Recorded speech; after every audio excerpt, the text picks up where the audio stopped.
चिंता संतानहंतारो यत्पादाम्बुजरेणवः स्वीयानां तान्निजाचार्यान् प्रणमामि मुहुर्मुहुः। यदनुग्रहतो जन्तुः सर्वदुःखातिगो भवेत्। नमहं सर्वदा वन्दे श्रीमद्वल्लभनन्दनम्। अज्ञानतिमिरान्धस्य ज्ञानाञ्जनशलाकया चक्षुरुन्मीलितं येन तस्मै श्रीगुरवे नमः।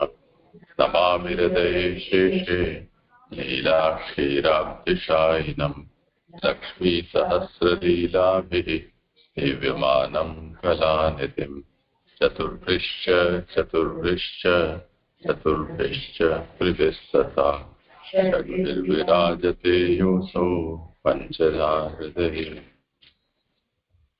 करो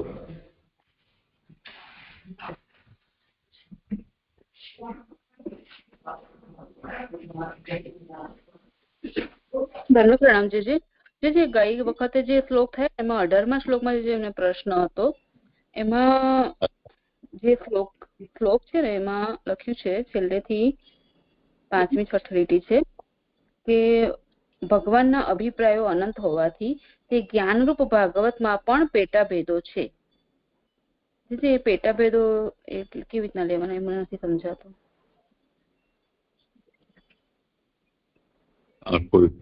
કોનો હતો શ્લોક? જ્યોત્સના બેન હતો ને.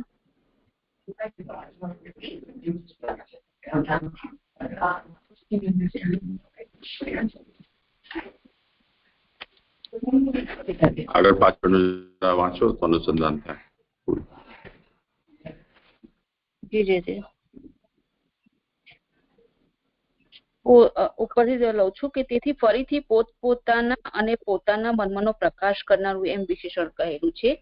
પોતાની માયા વગેરે શક્તિઓનો અને પોતાનો એટલે ભગવાનનો રહ એટલે કે જે મર્મ એટલે બંધન કરવાની અને મુક્ત કરવાની લીલામાં ભગવાનનો અને તેમની શક્તિઓનો કેવો અભિપ્રાય છે તેનું મર્મ. જે જ્ઞાનમાં આ રહસ્યનો પ્રકાશ છે તેવા જ્ઞાનરૂપ ભાગવત ભગવાને બ્રહ્માને કહેલું એમ સાંભળેલું છે. કસ્મેહે એટલે કે બ્રહ્માને અને કોને એવા બે અર્થવાળો શબ્દ યોજેલો હોવાથી કોને એટલે કે ભગવાને કહેલું તે જાણવામાં નથી, તેમ ન હોત તો તે જાણવામાં હોત તો તેને જરૂર પૂછત એવો અર્થ સમજાય છે. ભગવાનના અભિપ્રાયો અનંત હોવાથી તે જ્ઞાનરૂપ ભાગવતમાં પણ પેટાભેદો છે. તો ઠીક છે ને, એ સમજાવ્યું નહીં જીજી મને.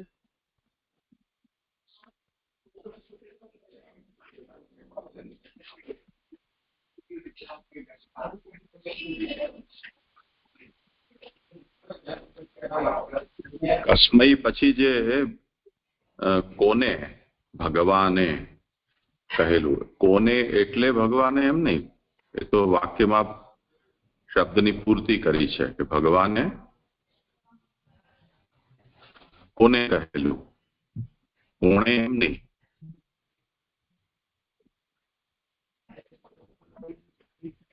એ તો આપણે ગઈકાલે પણ આ વાતનો વિચાર કર્યો હતો કે તેમ ન હોત તો તેને જરૂર પૂછાત. એટલે ભગવાનને ન પૂછીને જેને કહ્યું હોય એને પૂછાત. હવે ભગવાનના અભિપ્રાય અનંત હોવાથી તેમાં પણ પેટાભેદો છે. એ જોઈ લો મૂળમાં. તત્રાપી અવાંતર ભેદાઃ સંતિ ભગવદ અભિપ્રાય અનંતત્વા.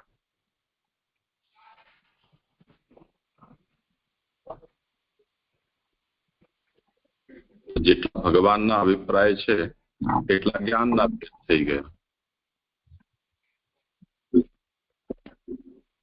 તો જેવી રીતે ભગવાને બ્રહ્માજીને કહ્યું, જેવી રીતે ભગવાને ઉદ્ધવને કહ્યું, જેવી રીતે ભગવાને અર્જુનને કહ્યું, તો આ બધા જુદા જુદા ભેદ થઈ ગયા ને. આ અવાંતર ભેદ છે. જી જી સમજાવી દેજો. હા, દંડ પ્રણામ. અને જે આના પછીનો શ્લોક જે આવ્યો 19મો શ્લોક, તો એમાં જે પુરુષોત્તમ સહસ્ત્ર નામ 114મું ભક્ત્યાનુશય કાર્યકૃત લઈ શકાશે? જે વાંચો તો ખબર પડે શું છે. हाँ जी लव हो जी। भक्तानुशय कार्य को એટલે भक्तों के निरोध के लिए कार्य करने वाले अपने भक्त जिस प्रकार अपनी इंद्रियों का निरोध कर सकते हैं उसी प्रकार लीलाएं करने वाले आप भगवान हैं। प्रभु कृपा निधि है, इसीलिए अपने निज भक्तों के मन की स्थिरता करने के लिए उनकी इंद्रियों में रही हुई चपलता को हरने के लिए आप प्रयत्न करते हैं। એવું છે જેમાં લખા પછી નામ શું આવે છે? એના પછીનું આવે છે સર્વતુલ્ય અરે ભક્તતુલ્ય આવે છે। એનો જે રઘુનાથજીએ ઉલ્લેખ કરેલો છે 31મો શ્લોકમાં કે ન ઉદ્ધવો અણવપી ન્યૂનતઃ એ શ્લોકનો ઉલ્લેખ એમાં કરેલો છે। એટલે જે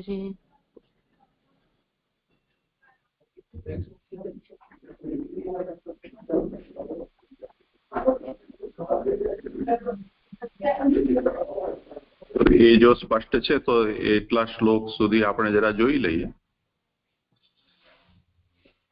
19 થી કયા 31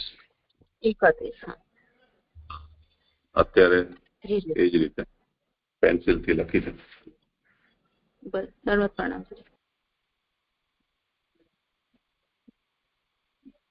બાકી મીતાબેને કઈ વિચાર કર્યો હોય આનો તો જણાવે।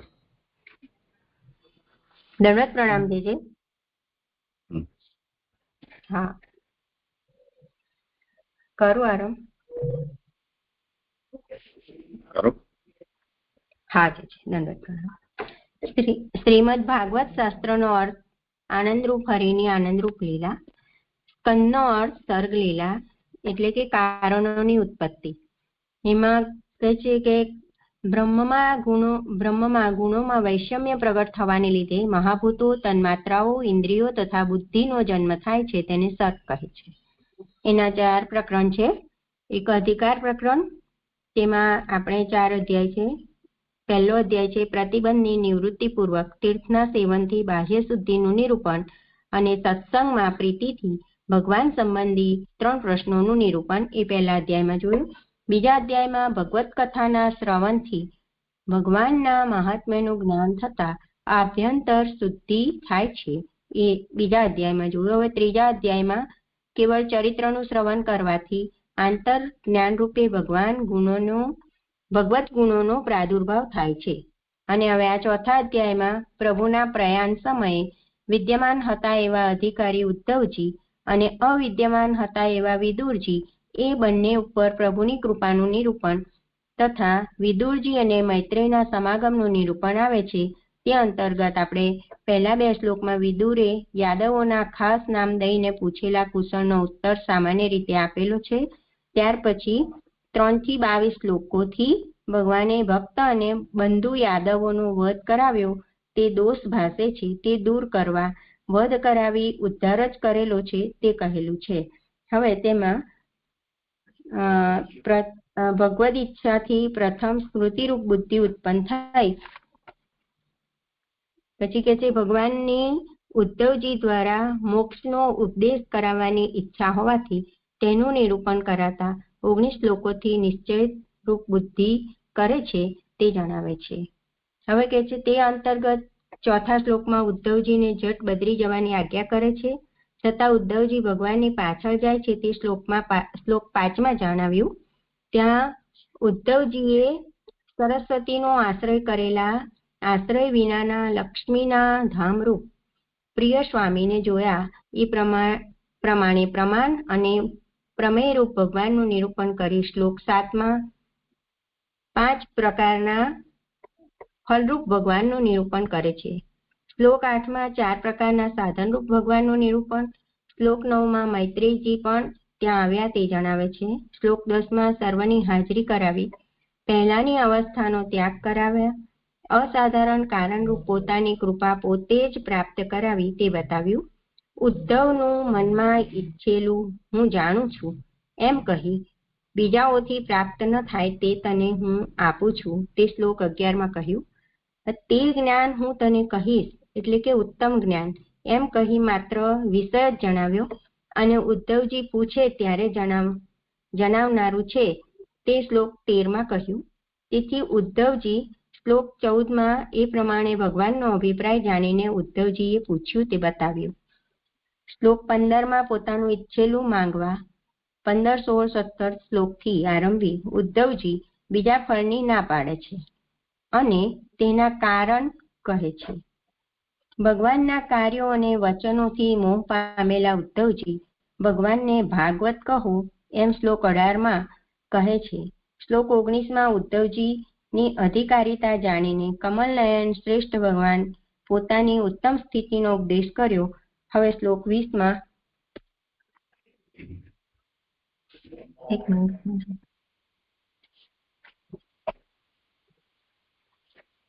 20 થી 22 મારે નિરૂપણ કરવાનું છે. શ્લોક 20માં પછી તે ઉદ્ધવે શું કર્યું એ જાણવાની ઈચ્છા થાય તેથી કહે છે. સ એવમ આરાધિત પાદ તીર્થાદધિતત્વાત્મ વિબોધ માર્ગઃ પ્રણમ્ય પાદૌ પરિવૃત્ય દેવમિહાગતો અહમ વિરહાતુરાત્મા. શ્લોકાર્થ. જેમના ચરણની પૂજા કરેલી તેવા ગુરુ પાસેથી વાસ્તવિક સ્વરૂપના વિશેષ જ્ઞાનનો માર્ગ ભણેલો તે હું ચરણમાં પ્રણામ કરી દેવની પરિક્રમા કરી અહીં આવીને વિરહને લીધે દુઃખી અંતઃકરણવાળો થયો છું. હવે સુબોધિનીજીમાં કહે છે, એવા પ્રકારે ભગવાને જેને અર્થ જણાવેલો છે તેવો હું, વિદુરજી કહી રહ્યા છે કે ભગવાને જેને અર્થ જણાવેલો છે એવો હું ચરણમાં પ્રણામ કરી એટલે ભગવાનના ચરણમાં પ્રણામ કરી પ્રદક્ષિણા કરી વિરહને લીધે દુઃખી અંતઃકરણવાળો થઈ અહીં આવેલો છું, અથવા તો અહીં આવીને વિરહને લીધે દુઃખી અંતઃકરણવાળો થયો છું એવો વાક્યનો સંબંધ છે. એટલે કે ભગવાનના વિરહને લીધે અંતઃકરણ દુઃખી થયું છે એવું કહી રહ્યા છે. આગળ કહે છે કે ભગવાન તે ભાગવત નામનું શબ્દરૂપ બ્રહ્મ મેં સ્વાધીન કરેલું છે. એટલે ભગવાને જે ભાગવત કહ્યું તે શબ્દરૂપ બ્રહ્મ મેં સ્વાધીન કરેલું છે અને તે ગુરુની સેવા વિના થાય નહીં. તેથી પ્રભુ તરીકે સેવા કરેલા ભગવાનની મેં ગુરુ તરીકે પણ સેવા કરી. એટલે ભગવાનની બે અહીંયા કહી રહ્યા છે કે જે આપણે ભાગવત જે બ્રહ્મરૂપ શબ્દરૂપ બ્રહ્મરૂપ ભાગવત છે એ ગુરુની સેવા વિના થાય નહીં, તેથી મેં ભગવાનની ગુરુ તરીકે પણ સેવા કરી છે એવું કહી રહ્યા છે. તે અર્થ જેમના ચરણની પૂજા કરેલી તેવા ગુરુ પાસેથી એ શબ્દથી કહેલું છે. એટલે ભગવાનના ચરણની પૂજા કરી છે તો એ ગુરુ તરીકે પણ પૂજા કરી છે એવું કહી રહ્યા છે. જેમના ચરણની પૂજા કરેલી છે તે અને તીર્થરૂપ એવો અર્થ છે. એટલે કે ભગવાનની પૂજા કરી છે અને એ ચરણ તીર્થરૂપ છે એવું કહી રહ્યા છે. અહીં તીર્થ શબ્દથી ગુરુ કહેલા છે. એટલે જે તીર્થરૂપ ભગવાનના ચરણ કહ્યા છે તો એને ગુરુ કહ્યા છે. પૂજા કરેલી છે ચરણોની જેમના એ વિશેષણથી ગુરુના ચરણોની સેવા કરી એમ સમજાય છે. તેવા ગુરુરૂપ ભગવાન પાસેથી જ્ઞાનના માર્ગનો અભ્યાસ કરેલો છે જેને તેવો હું છું. એવા ગુરુ ભગવાન પાસેથી મેં જ્ઞાનના માર્ગનો અભ્યાસ કર્યો છે એવું કહી રહ્યા છે. વળી જ્ઞાન માર્ગો પણ ઘણા પ્રસિદ્ધ, હવે કહી રહ્યા છે જ્ઞાન માર્ગને સમજાવી રહ્યા છે કે જ્ઞાન માર્ગો તો ઘણા પ્રસિદ્ધ છે, તેથી વિપરીત જ્ઞાન માર્ગ ભણ્યો નથી એમ જણાવવા આત્મા શબ્દ યોજેલો છે. એટલે મૂળમાં અહીંયા તીર્થ તત્વાત્મ એવું કહી રહ્યા છે. એને આત્મા જે કહ્યો છે એને સમજાવી રહ્યા છે કે વિપરીત જ્ઞાન માર્ગ ભણ્યો નથી, પણ આત્મા શબ્દથી કહેલા છે કે આત્માના સંબંધ વાળો જ્ઞાન માર્ગ એવો અર્થ છે. તેમાં પણ જીવાત્મા વગેરે મતો હોવાથી તેવા માર્ગ ભણ્યો ન હતો. એટલે કે છે કે આત્મામાં તો જીવાત્મા વગેરેના પણ મતો આવે છે, તો એવા માર્ગ ભણ્યો ન હતો, પરંતુ એમ જણાવવા તત્વ શબ્દ યોજેલો છે. તત્વાત્મા એવું કહ્યું છે ને એને સમજાવી રહ્યા છે. તત્વ એટલે પરમાર્થ, વાસ્તવિક, તેનો જે કુદરતી ભાવ છે તેવો અર્થ છે.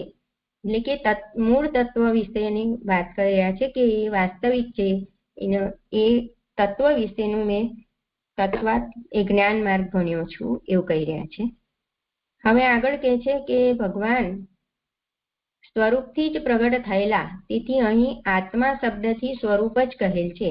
એટલે ભગવાન તો સામે સ્વરૂપથી વિરાજેલા છે અને પ્રગટ થયેલા છે, એટલે અહીંયા આત્મા કયો છે તો એ ભગવાનને સ્વરૂપથી જ કહેલા છે એવું સમજાય છે.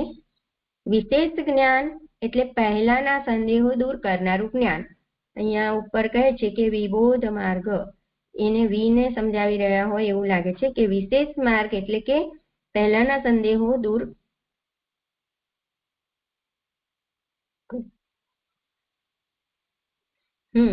પહેલાના સંદેહો દૂર કરનારું જ્ઞાન. ત્યાર પછી વિદ્યા પૂરી થતા ચરણમાં પ્રણામ કરી પછી હું તેમનામાં ગુરુ હોવાની બુદ્ધિ થયેલી તેનો ત્યાગ કર્યો કરીને સેવા કરવા યોગ્ય તે દેવમ એટલે સ્વામીની પરિવૃત્ય એટલે પ્રદક્ષિણા કરીને હું અહીં જ આવેલો છું. એટલે કે જે એમનામાં ગુરુ બુદ્ધિ થઈ હતી હવે એનો ત્યાગ કર્યો અને પછી એ સેવા કરવા યોગ્ય તે દેવ છે, દેવમ એટલે કે ભગવાન સ્વામી, એની પ્રદક્ષિણા કરીને હું અહીં આવેલો છું. હવે આગળ કહે છે કે ભગવાનની પ્રદક્ષિણા કર્યા પછી મને અહીં જ હું આ છું એવી આત્માની પ્રાપ્તિ થઈ. હવે કહે છે કે ભગવાનની ઈચ્છાથી ત્યાંથી હું અહીં એક પગલાથી આવ્યો અથવા ધીરે ધીરે આવ્યો તે હું જાણતો નથી, પરંતુ ભગવાનની મેં કરેલી પ્રદક્ષિણાનું અને આ સ્થાનનું મને સ્મરણ છે. એટલે ખાલી બે જ યાદ છે. હું કેવી રીતે આવ્યો એ મને ખબર નથી, પણ પ્રદક્ષિણા કરી અને આ અહીંયા આવ્યો એ બે જ યાદ છે. તેથી હવે હું વિરહને લીધે દુઃખી થયેલ અંતઃકરણ વાળો થયેલો છું. તેમ ન હોય તો આટલે દૂર આવવાનું ન બનત. આથી એમ કહેલું છે કે ત્યાંથી એટલે કે પ્રભાસની ત્યાર પછીની વાત પણ જાણવામાં નથી, પરંતુ આ સમયે વિરહને લીધે આત્મા એટલે કે અંતઃકરણ દુઃખી થયેલું છે. એટલે કે છે કે હું વિરહને લીધે મને બીજું કંઈ યાદ નથી, એટલે પ્રભાસમાં શું થયું એ વાત પણ મને જાણવામાં નથી એવું કહી રહ્યા છે. અહીંયા 20મો શ્લોક પૂરો થયો છે. પ્રશ્ન હતો અહીંયા સુબોધનીના મધ્યમાં આવે છે કે બ્રેકેટ પછીનું વાક્ય છે કે વળી જ્ઞાન માર્ગો પણ ઘણા પ્રસિદ્ધ છે. એટલે એક તો એ વાત ન સમજાય કે ઘણા પ્રસિદ્ધ છે એ થોડુંક મને સમજવાની ઈચ્છા હતી, અને બીજું એનાથી આગળ આવે છે કે વિપરીત જ્ઞાન માર્ગ. એટલે વિપરીત પદનું અહીંયા કેવી રીતે સમજવું જોઈએ કે અહીંયા આમની અવસ્થા સ્થિતિના હિસાબે આનો પ્રયોગ કર્યો છે કે જ્ઞાન માર્ગના કોઈ પ્રભેદ છે?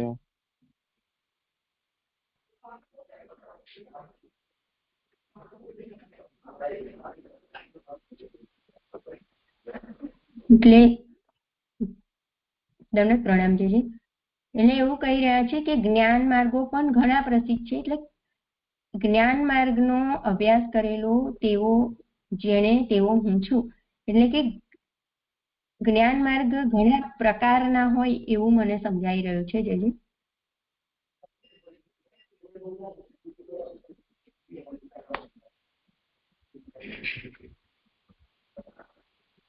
એટલે જ એનું આગળ કહી રહ્યા હોય એવું લાગે છે કે વિપરીત જ્ઞાન માર્ગ ભણ્યો ન હતો. એટલે કે મૂળ જે ભગવત સંબંધી જ્ઞાન છે એનું જ હું ભણ્યો છું, એ સિવાયનું ભણ્યો નથી એટલું જ સમજાય છે. જે બાકી તો હા, એટલે આગળ એનું થોડુંક વ્યાખ્યાન આવે છે કે જે વાક્ય વાંચું છું કે વળી જ્ઞાન માર્ગો પણ ઘણા પ્રસિદ્ધ છે, તેથી વિપરીત જ્ઞાન માર્ગ ભણ્યો ન હતો એમ જણાવવા આત્મા શબ્દ યોજેલો છે. પછી આવે છે કે આત્માના સંબંધ વાળો જ્ઞાન માર્ગ એવો અર્થ છે. એટલે તેમાં પણ જીવાત્મા વગેરે મતો હોવાથી તેવા માર્ગ ભણ્યો ન હતો એમ જણાવવા તત્વ શબ્દ યોજેલો છે. એટલે અહીંયા સ્પષ્ટતયા શું આજ્ઞા કરવા માંગી રહ્યા છે એ થોડુંક સમજવું હતું. કેમ કે તત્વોની વાત પણ ભગવદ વિપરીત મહાત્મ્યની શબ્દ અંતર્ગત જ આવે. હા, બ્રેકેટમાં છે કે કોઈ એમ જ? બાર છે, વિપરીત 12 છે. એટલે આમાં વિપરીત શબ્દ જે છે એ એનો અર્થ વી ઉપસર્ગથી વિપરીત એવો થાય કે નહીં એ વિચારણીય છે. કેમ કે મૂળમાં તત્વાત્મ વિબોધ માર્ગ, અધીત તત્વાત્મ વિબોધ માર્ગ. વિબોધ માર્ગ એનો મતલબ બોધ એટલે જ્ઞાન, બોધ માર્ગ એટલે જ્ઞાન માર્ગ. હવે વિબોધ માર્ગ એમાં જે વી ઉપસર્ગ છે એનો અર્થ તો આગળ જઈને એમ કહ્યું કે આત્મ વિષયકો વિબોધ માર્ગ, એટલે આત્મા વિષયક જ્ઞાન માર્ગ, અર્થાત આત્મજ્ઞાનનો માર્ગ. હવે વિપરીત શબ્દ આમાં મૂળમાં તો નથી આવી રહ્યો, પણ શું અભિપ્રાયથી લીધો હશે આપણે જોઈ લઈએ.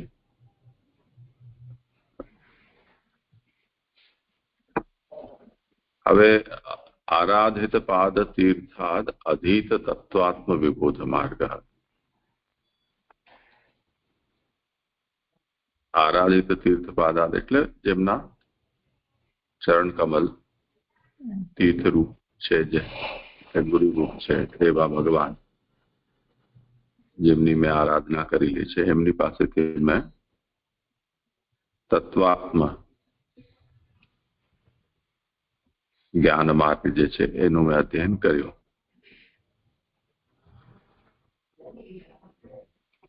એ કહી રહ્યા છે કે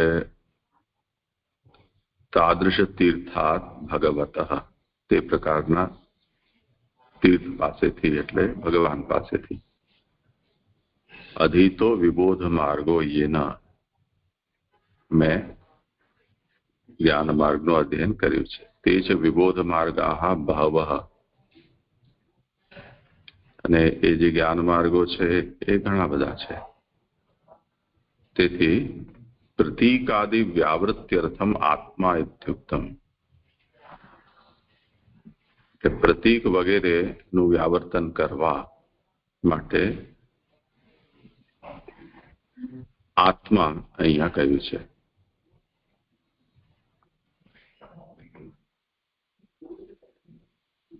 હવે આજે પ્રતીકાદિ વ્યાવૃત્યર્થમ એનો આપણે અનુવાદ નથી કર્યો. એમાં શું કહ્યું છે એમણે? વિપરીત.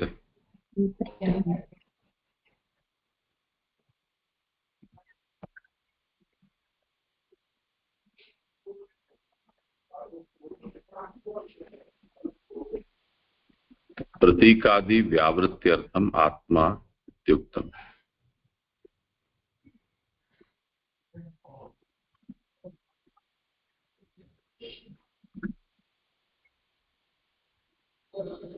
બ્રહ્મસૂત્રમાં પ્રતીકે નહીં સહ એમ એક સૂત્રમાં આ વિષયનું નિરૂપણ આવે છે.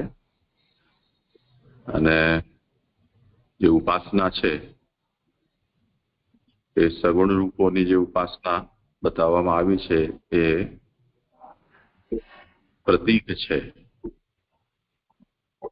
એવો પૂર્વ પક્ષ ઉપસ્થિત કરીને ન પ્રતીકે નહીં સહ, એવી રીતે જે ઉપાસના છે એ બ્રહ્મના પ્રતીકની નથી, પરંતુ બ્રહ્મની જ ઉપાસના છે, એવી રીતે એનું વ્યાવર્તન કરવામાં આવ્યું છે. તો વિપરીત અને પ્રતીક, હવે નાનુભાઈને કંઈક વૃંદાવન પ્રેસ વાળી પુસ્તક મળે છે દર વખતે, એમાં આવું કંઈક આવ્યું હોય તો ખબર નથી, પણ અહીંયા એમ સમજવું જોઈએ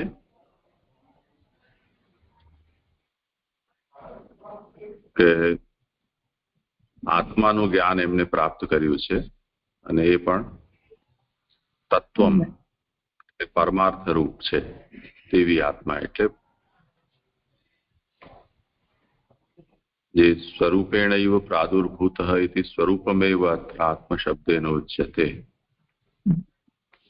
તો ભગવત તત્વનું જ જ્ઞાન એણે જ્ઞાન માર્ગના અંતર્ગત પ્રાપ્ત કર્યું છે એવું કહેવા માંગે છે, નહીં કે પ્રતીકનું, કે ભગવાનના પ્રતીકનું જ્ઞાન એ પણ એક જાતનું આત્મજ્ઞાન તરીકે એની શાખા તરીકે પ્રસિદ્ધ હોઈ શકે. તો એનું વ્યાવર્તન અહીંયા કરતા હોય એવું જણાય છે. એટલે આગળ જઈને શારીરાદિ પક્ષાઃ સંતિ ઇતિ તદ વ્યાવૃત્યર્થમાહ તત્વેતિ. એટલે તત્વ અને આત્મા આ બે જે જ્ઞાન માર્ગના આગળ વિશેષણ કયા છે એ બંને આના વ્યાવર્તક છે. એક તો પ્રતીકોપાસનાનું વ્યાવર્તન આત્મા શબ્દથી, અને બીજું શારીર જે આત્મા છે એનું વ્યાવર્તન અહીંયા, એટલે જીવાત્મા, એનું વ્યાવર્તન અહીંયા તત્વપદથી.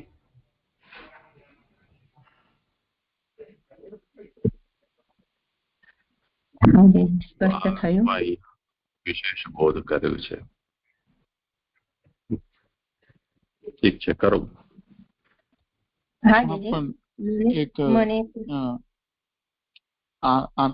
આવું વિવેચન કરવાનું શું એમ આશય શું એવી રીતે? એટલે એ તો કઈ કે જ્ઞાન માર્ગ પણ ઘણા પ્રસિદ્ધ છે, એટલે એ અન્ય કોઈ પ્રકારનું નહીં, પરંતુ આત્મ સંબંધી તત્વ સંબંધી જે જ્ઞાન છે એ જ મેં અધ્યયન કર્યું છે. એટલે જ્ઞાન માર્ગ તો જે વેદ જે બ્રહ્મનું જ્ઞાન આપી રહ્યું છે, તો એમાં એનાથી અતિરિક્ત એટલે વેદથી અતિરિક્ત ની વાત થાય છે કે બીજું કઈ સમજવું? એટલે ઘણા પ્રકારનું છે, અને પણ છે. હા, તો અચ્છા, એવી રીતે એને સમજવું જોઈએ. ઠીક છે. જીજી, દંડવત પ્રણામ જીજી. મને અહીંયા એક પ્રશ્ન છે. હું આ છું એવી આત્માની પ્રાપ્તિ થઈ, એટલે એ શું કહેવા માંગે છે જીજી? એ સમજાતું નથી.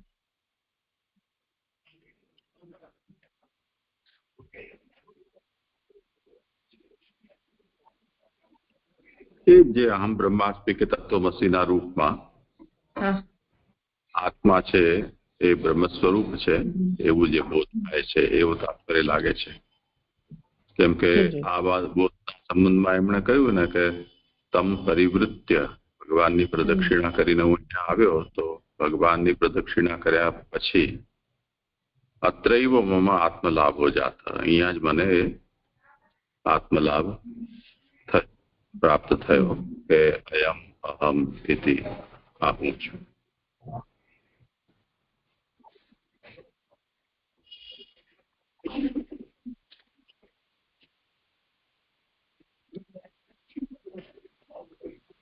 હા જીજી, દંડવત પ્રણામ. હવે મને કોઈ પ્રશ્ન નથી.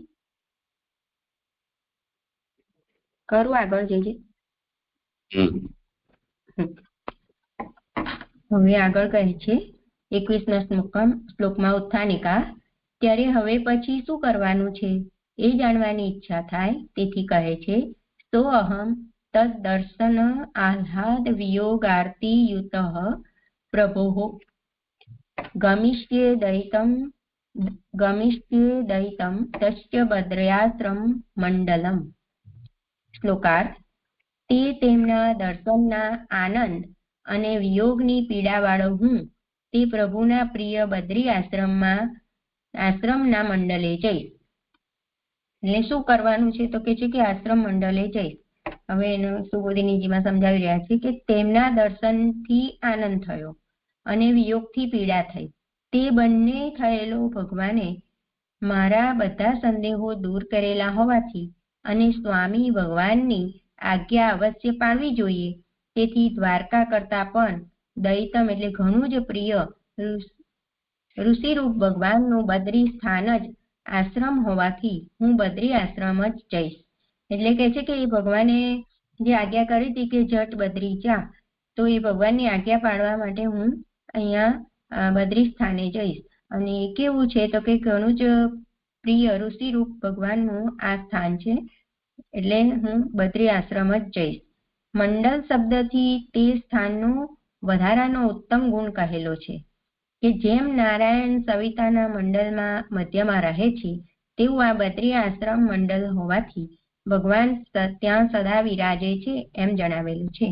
એટલે કહે છે કે બદ્રી આશ્રમ કેવું છે તો કહે છે કે જેમ સૂર્યમંડળ કહે છે એવી રીતે નારાયણ ની અંદર મધ્યમાં બિરાજી રહ્યા છે એવી રીતે આ બદ્રી આશ્રમ મંડળમાં ભગવાન સદા બિરાજે છે એવું સ્થાન છે. ત્યાં હું જઈશ જ, ત્યાં જ, એટલે બદ્રી આશ્રમ જ હું જઈશ એ કહી રહ્યા છે. 21મો શ્લોક સંપન્ન થયો છે. આગળ કરો. મને આગલા શ્લોકમાં પ્રશ્ન હતો, કરું? હા, તો એમાં જે લાલનજીએ પૂછ્યું ને એના પછી જ આવે છે આગળ કે તત્વ શબ્દ, તત્વ એટલે પરમાર્થ રૂપ વાસ્તવિક, તેનો જે કુદરતી ભાવ છે તે એવો અર્થ છે ભગવાન સ્વરૂપથી જ પ્રગટ થયેલા તે અહીં આત્મા શબ્દથી સ્વરૂપ જ કહે છે. હવે આ લાઈન નથી સમજાતી કે વિશેષ જ્ઞાન એટલે પહેલાના સંદેહો દૂર કરનારું જ્ઞાન. તો અહીંયા એમના કયા સંદેહની વાત થઈ છે અને કેવી રીતે આ દૂર કરવાનું જ્ઞાન, એવી રીતે જરા ઈ નહીં સમજાયું. દંડવત પ્રણામ છે.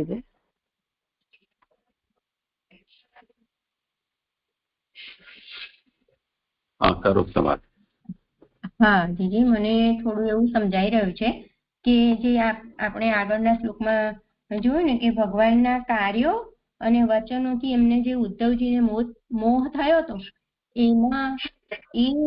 એના વિશે જે સંદેહો થયા હતા એવું સમજાઈ રહ્યું છે મને. જીજી,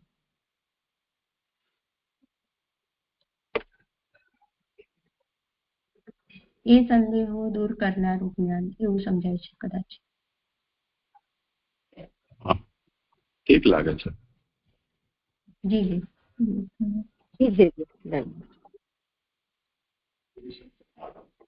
પ્રણામ. એ એક મિનિટ મીતાબેન, આ જે હમણાં પિંકીબેને પૂછ્યું ને એનું ઉપરનું જે છે ને કે તત્વ એટલે પરમાર્થ રૂપ વાસ્તવિક, પછી જે લખ્યું ને તેનો જે કુદરતી ભાવ છે તે એવો અર્થ છે. તો તેનો જે કુદરતી ભાવ છે એને કેવી રીતે સમજવાનું છે એ મને ન સમજાયું.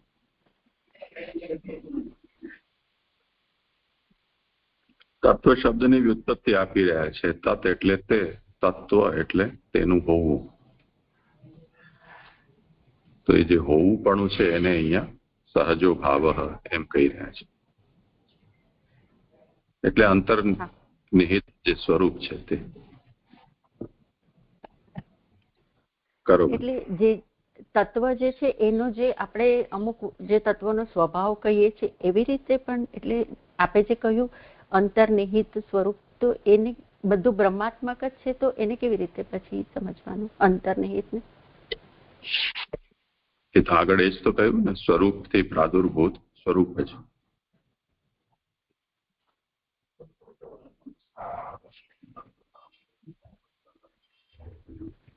અચ્છા, એટલે અહીંયા ભગવાન માટેનું મેં તો બધા તત્વો લેતી હતી એટલે ઘોટાળો થયો. હા, પ્રણામ જય.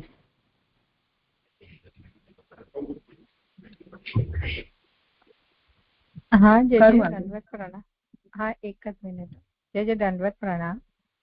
મને આના કન્ટિન્યુએશનમાં જ છે કે ત્યાર પછી જે વિશેષ જ્ઞાનનું પિંકીએ જે પૂછ્યું એના પછી કે ત્યાર પછી વિદ્યા પૂરી થતા, તો આ જે વિદ્યા પૂરી થતા એટલે જે 11મા સ્કંધમાં જે પ્રભુએ બધી વિદ્યા એટલે જે ઉપદેશ આપ્યો છે એ આખું અહીંયા સમજવાનું, શું સમજવાનું? ત્યાર પછી વિદ્યા પૂરી થતા ચરણમાં પ્રણામ કરી પછી તેમનામાં ગુરુ હોવાની બુદ્ધિ થયેલી તેનો પણ ત્યાગ કરી સેવા કરવા યોગ્ય તે દેવ. એટલે અહીંયા વિદ્યા સમાપ્ત થવું, એમાં સમાપ્તિ પદ જે છે ને એ ગુજરાતી ભાષામાં અથવા અંગ્રેજી ભાષાના દુર્વાસનાથી અનુવાદ આપણે કરીએ છીએ અને એનો અર્થ પૂરું થવું, પતી જવું, ખતમ થવું, એન્ડ થવું, આવો એનો અર્થ આપણે કરીએ છીએ. સમાપ્તિનો મતલબ સમ્યક આપતી એટલે પ્રાપ્તિ, એટલે સારી રીતે પૂર્ણ રીતે પ્રાપ્ત કરવું, એનો અર્થ છે સમાપ્તિ. પતી જવું એમ નહીં. હા એટલે જે આખી ઉદ્ધવ ગીતા જ ની વાત છે ને, ઈ જ લેવાનું. અહીંયા જે કહ્યું ને કે ભગવાને એમને જે જ્ઞાન આપ્યું તે જ્ઞાન એમને સારી રીતે મેળવી લીધું. તે પછી પ્રભુના ચરણના પ્રણામ કરી અને પરિક્રમા કરીને આવે. તો અહીંયા જે કંઈ પણ પ્રભુએ એમને કહ્યું તે અહીંયા સમજવા. હા જે છે દંડવત પ્રણામ.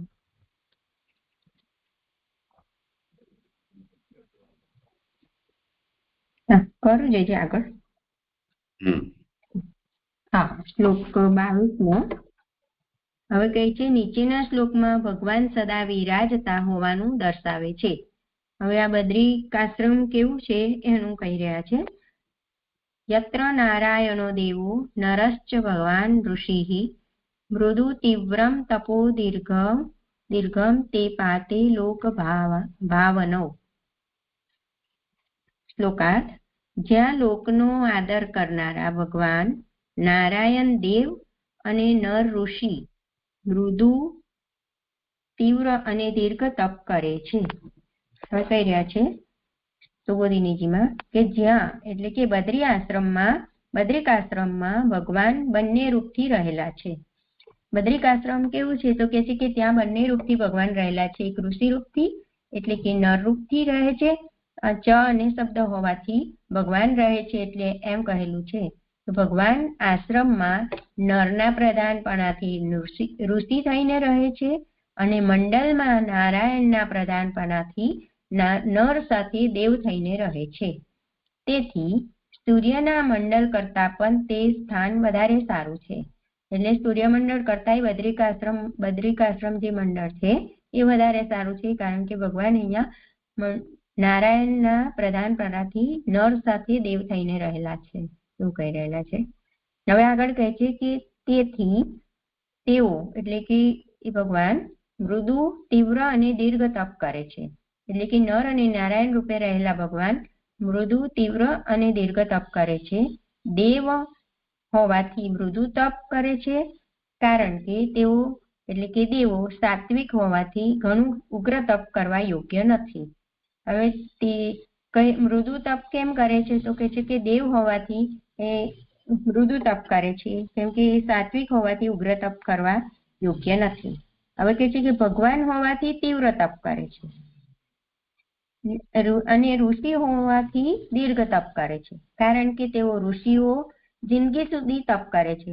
એટલે ઋષિ હોવાથી દીર્ઘ તપ કરે છે એટલે ઋષિઓ જિંદગી સુધી એટલે કે વર્ષોના વર્ષો સુધી તપ કરે છે એવું કહી રહ્યા હોય એવું લાગે છે. આજીવન તપ કરે છે એવું.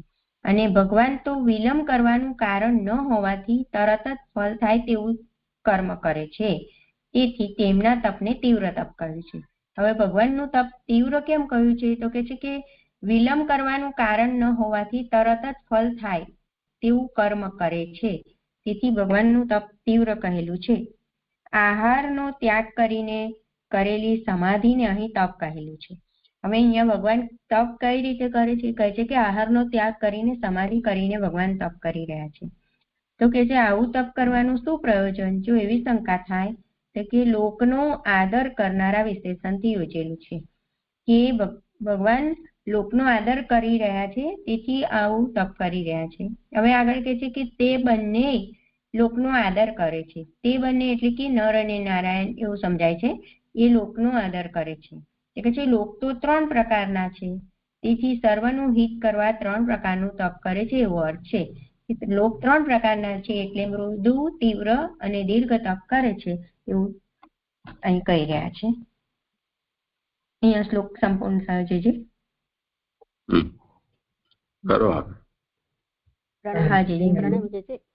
અહીંયા જે મંડળ કહ્યું છે ને સૂર્યમંડળ, એવી રીતે સૂર્યમંડળમાં તો આપણે ગ્રહો તારા નક્ષત્રો એવી રીતે લઈએ, પણ અહીંયા જે બદ્રિકાશ્રમનું મંડળ કયું છે તો એ મંડળમાં આપણે શું લઈ શકીએ? આજુબાજુનો વિસ્તાર કે અહીંયા જે 3 લોક કયા છે એ 3 લોક લેવાશે, એની ઉત્તમતા પણ બતાવી છે.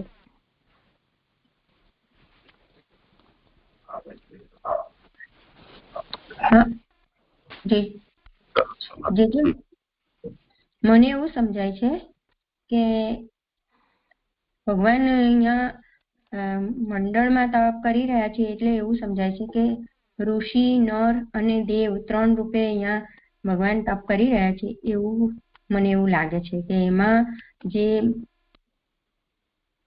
મૂળ ભગવાન છે એનું કહી રહ્યા હોય એવું લાગે છે. કોઈક સમયમાં એ બધી તપસ્થલી તરીકે એ સ્થાન બધા પ્રસિદ્ધ હતા, એટલે જેટલા પણ તપસ્વીઓ છે એ લોકો તે જગ્યાએ તપ કરતા.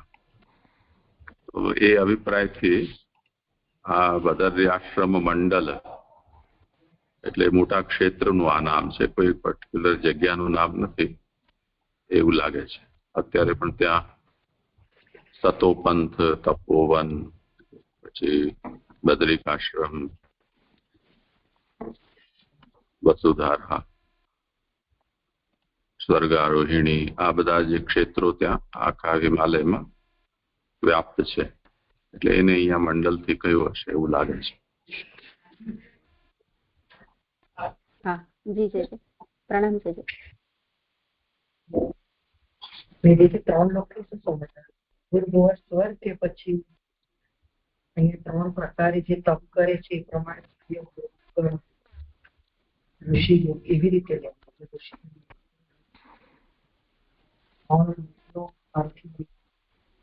હા કરો સમાધાન. હા 3 લોકથી તો મને થોડું ઓછું સમજાય છે, પણ એવું સમજાય છે કે અહીંયા નર શબ્દ કયો છે તો એ પૃથ્વીનું સમજાય છે, એટલે પૃથ્વીલોક, ભૂલોક, પછી ઋષિ થી કહ્યું હોય તો ભગવાન થી કહ્યું છે એટલે ભુવ અને સ્વ એવું સમજાય છે. એટલે ભગવાન, ઋષિ અને દેવ આ 3 આમના તપના કર્તા તરીકે કયા છે ને, તો તદનુસાર લોકસ્તુ ત્રિવિધા, લોક તો 3 જ છે ને, બીજા એનાથી વધારે ચોથો તો કોઈ લોક છે નહીં, તો એ જ આપણે લેવા જોઈએ.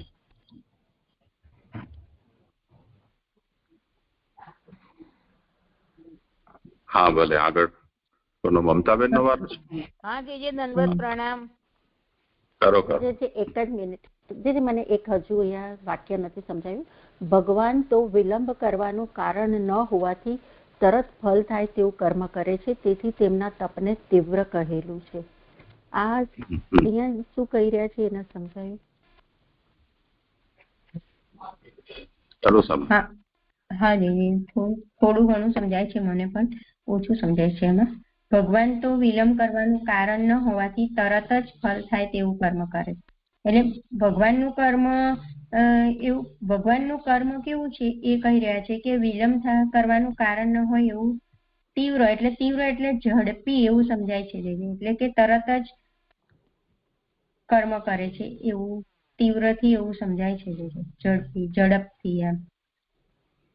એટલે ભગવાન નું કર્મ તરત જ એમ, ભગવાન આપણે સમજાવતા નથી ફાવતું કે ભગવાન કઈ પણ કાર્ય કરે તો એમાં કઈ જેમ ઋષિઓને દીર્ઘ તપ કરવું પડ્યું કે નરને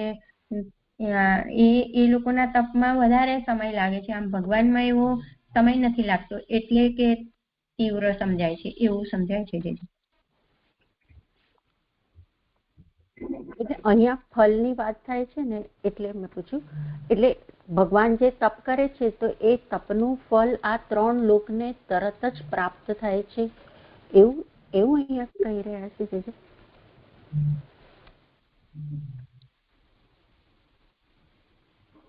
ના, એવું તો મને નથી સમજાતું. મને તો એવું લાગે છે કે જે તપનું જેને ફળ થાય, અહીંયા જે તપ કરે એને જ તો ફળ મળે ને. તો અહીંયા ભગવાનનું તપ તીવ્ર કયું છે તો ફળ ભગવાનનું કર્મ જ ભગવાનનું ફળ, એવું સમજાય છે થોડું ઘણું.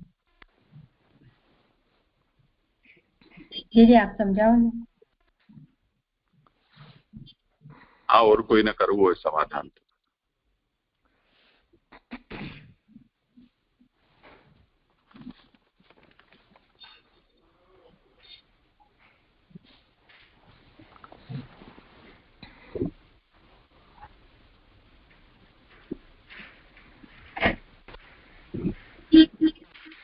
यत्र नारायणो देवो नरश्च भगवान ऋषिः। નારાયણ, દેવ, નર, ભગવાન, ઋષિ, આટલા બધા શબ્દો વાપર્યા છે. તો આશ્રમે ઋષિ નરશ્ચ, આશ્રમ જે છે એમાં ઋષિ અને નર.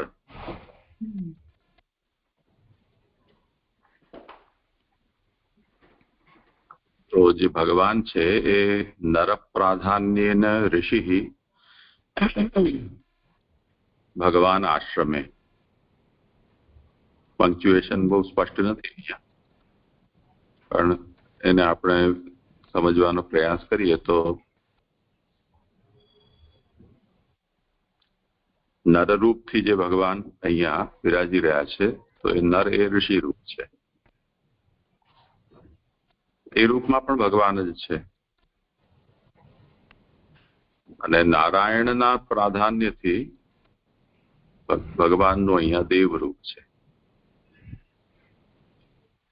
તો જે નારાયણ શબ્દ છે, નરોનું અયન એ નારાયણ. બે વ્યુત્પત્તિ બતાવી છે. નર છે અયન જેનું, એટલે નાર, આપો નારાયથી પ્રોક્ત હૈ ન્યાયથી. તો જે શેષશાહી ભગવાન ક્ષીરસાગરમાં પોઢે છે તો એ નાર રૂપ જે જલ જેમનું અયન છે તે નારાયણ, એક એ અર્થ છે. અને બીજો નર એટલે આપણે જીવાત્મા. તો આપણું બધાનું જે જીવાત્માઓનું જે આશ્રય સ્થાન છે તેવા ભગવાન. તેથી નારાયણ પ્રધાનો દેવો નર સહિતો મંડલે.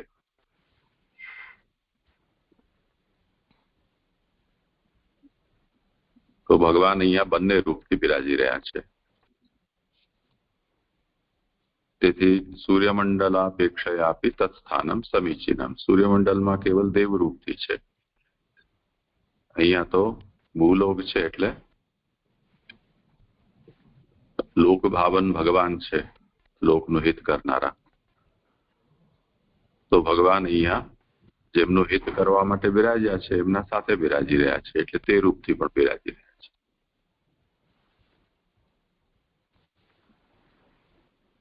અને બંનેનું ભગવત્વમ ઋષિત્વમ દેવત્વમ ચ, ઋષિ રૂપ અને નર રૂપ, અરે ભગવાન રૂપ. તો એ બધા જે છે જે કંઈ પણ રૂપથી બિરાજી રહ્યા છે એમનું ભગવત્વ પણ છે, ઋષિત્વ છે અને દેવત્વ પણ છે. એટલે જે ભગવાન છે તે ઋષિ છે, જે ઋષિ છે તે દેવ છે, જે દેવ છે તે ભગવાન છે, ઋષિ છે. એમ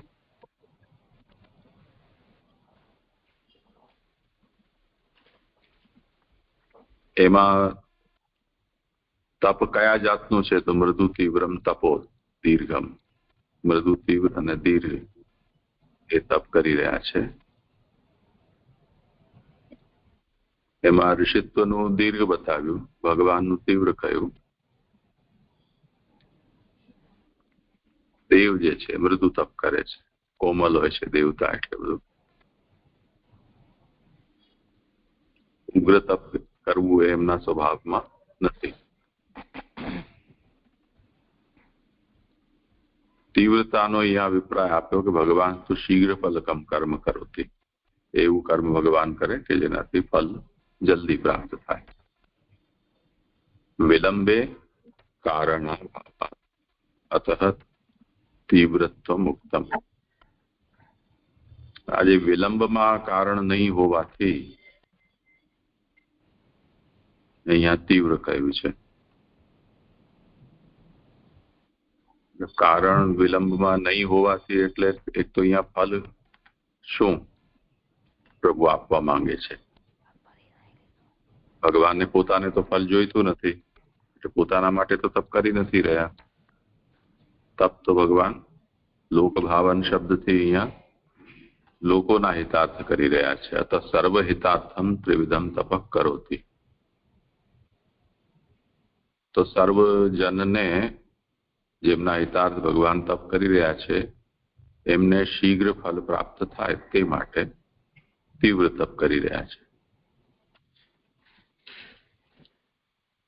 ઋષિઓ જે લાંબા સમય સુધી તપ કરે છે અને તપના અંતે એમને ફલ પ્રાપ્ત થાય એવી જાતનું જો તપ ભગવાન અહીંયા કરે તો લોકને લાભ થાય ત્યાં સુધી તો લોકનો લય થઈ જાય, લોક જ ન બચે. તો એવા તપ કરવાનો કોઈ ફાયદો નથી. તો એ તપ જે છે એ લોકહિતાર્થ પ્રભુ કરી રહ્યા છે તો શીઘ્ર ફલ પ્રાપ્ત થાય તે માટે કરી રહ્યા છે. હવે શીઘ્ર ફલ કેવી રીતે થઈ શકે? તો તાત્પર્ય એવું લાગે છે કે કેમ કે ભગવાન તપ કરી રહ્યા છે એટલે ફલને અટકાવવા વાળું બીજું કઈ આમાં કારણ દેખાતું નથી. ભગવાન જયારે તપ કરીને કઈ એનું ફલ લોકને પ્રદાન કરવા ઈચ્છતા હોય તો એને કોણ અટકાવી શકે? એવો અભિપ્રાય કંઈક જણાય છે. તો ભગવાન તુ શીઘ્ર ફલકમ કર્મ કરોતિ વિલંબે કારણાભાવાત અતઃ તીવ્રત્વમ ઉક્તમ.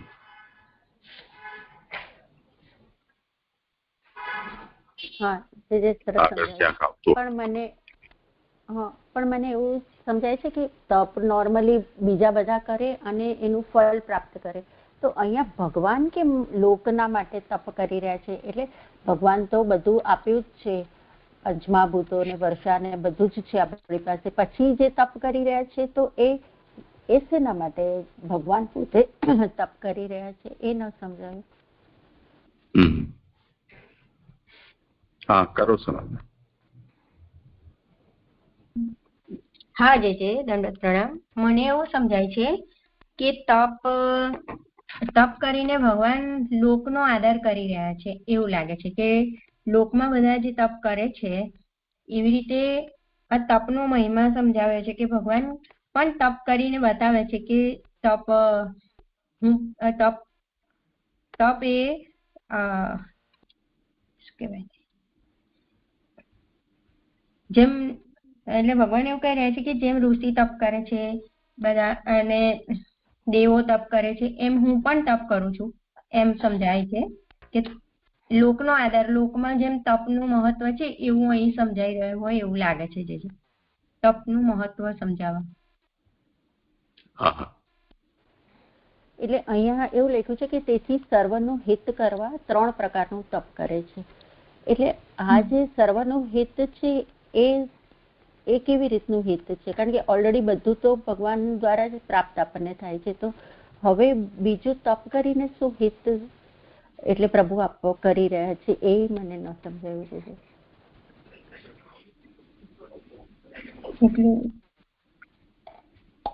એટલે મને થોડું ઘણું એવું સમજાય છે કે સર્વનું હિત કરવા ભગવાન તપ કરી રહ્યા છે, એટલે કે ભગવાન એવું તપ કરીને જે બધા જે તપ કરી રહ્યા છે એમનું જે હિત થઈ રહ્યું છે એ સમજાવી રહ્યા હોય એવું લાગે છે મને. અહીંયા જે સમજાવ્યું ને કે સર્વના હિત માટે ભગવાન તપ કરે છે, એટલે ભગવાન પોતે તો ભગવાનનું હિત કરે છે. ભગવાન તો પોતે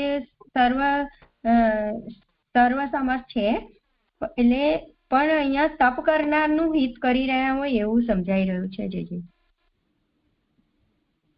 તપ કરનારનું, હા, એટલે જે એટલે લોકમાં જે લોકો તપ કરી રહ્યા છે એટલે ભગવાન એવું જે લોકનો આદર કરનાર ભગવાન છે, એટલે કે એ રીતે મને એવું થોડું ઘણું એવું સમજાય છે કે આ જે તપ કરી રહ્યા છે તો એનું એટલે કે જે તપ કરે છે તપ કરનાર નું હિત કરનાર એવું સમજાય છે.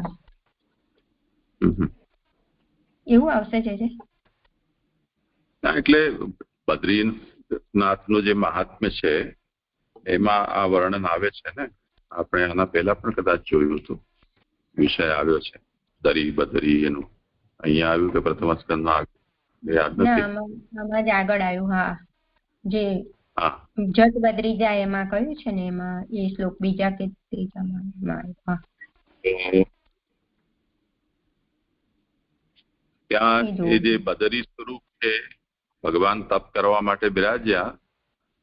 એની પુરાણ કથા તો એ રીતે છે કે કોઈ દુર્દંભ નામનો રાક્ષસ હતો, જેના વધ માટે ભગવાને આ તપ કર્યું અને ભગવાનને ત્યાં સેવા માટે લક્ષ્મીજી ત્યાં બદરી સ્વરૂપથી પ્રકટ થયા. તો એ જે ભગવાનનું તપ હતું એ લોક રક્ષાર્થ હતું અને એવી જાતની લોક રક્ષા નિરંતર થયા કરતી રહે, તેથી ભગવાન ત્યાં સદા સર્વદા તપસ્યાની મુદ્રામાં બિરાજે છે. નિત્ય સન્નિધાન ભગવાનનું છે એવું પુરાણ વર્ણન કરે છે. અહીંયા એ જ અભિપ્રાયથી સમજવું જોઈએ.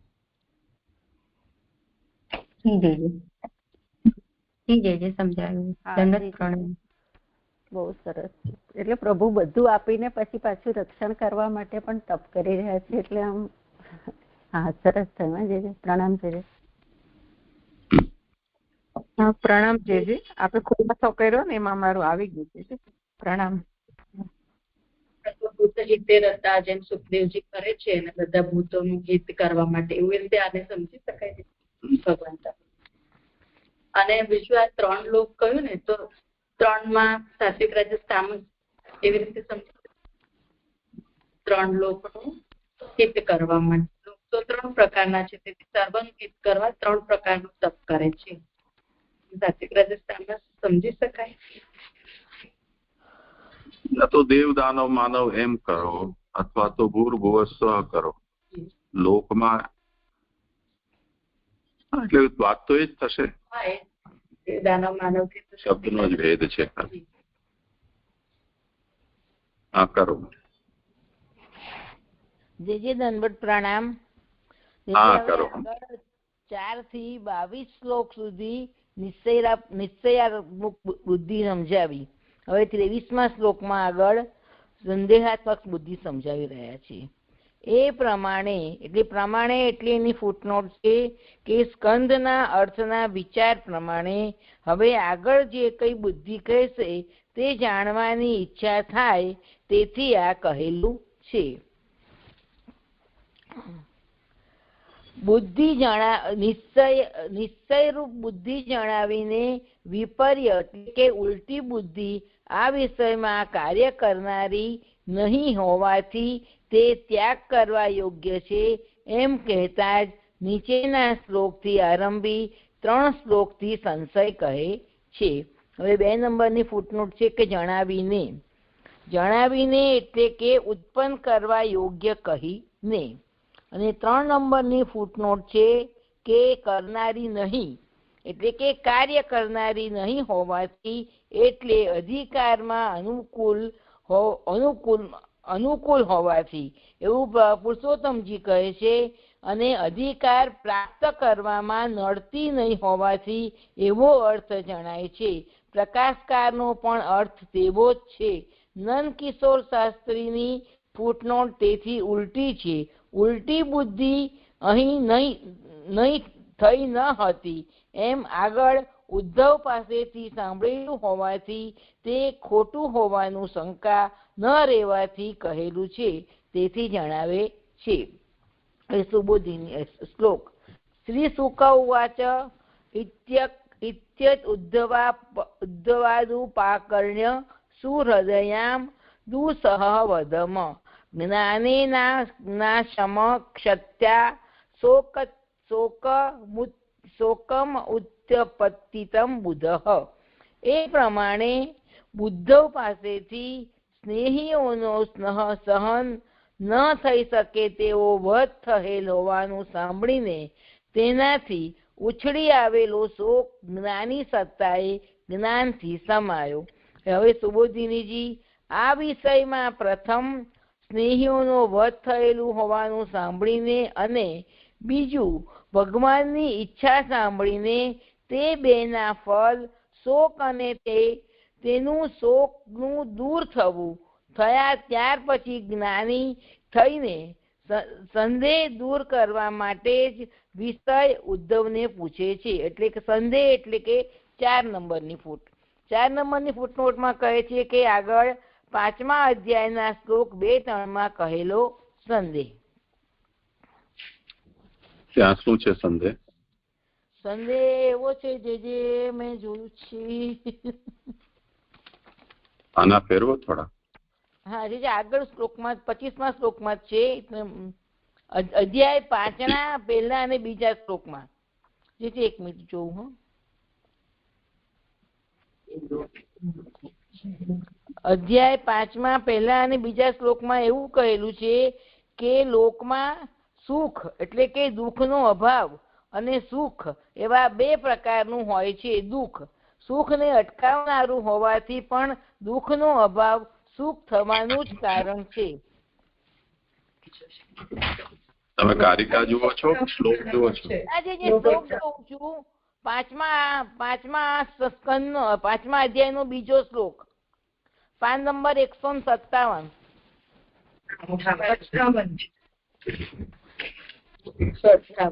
તમે કારિકા જોતા હશો? ના, જે મેં શ્લોક જોયો છે એમાં લખ્યું છે ને કે બીજા અને ત્રીજા શ્લોકમાં, એટલે મેં એવું જોયું છે. તો શું નીકળ્યો સંદેશ? સંદેહ એ નીકળ્યો કે દુઃખનો અભાવ અને સુખ એવા 2 પ્રકારનું હોય છે. લોકમાં સુખ કેવું હોય છે? સુખ એટલે શું કહેવાય કે દુઃખનો અભાવ અને સુખ, અને જે સુખ હોય તે બીજા નંબરમાં, એટલે કે જે દુઃખનો અભાવ હોય તેને સુખ કહેવામાં આવે છે.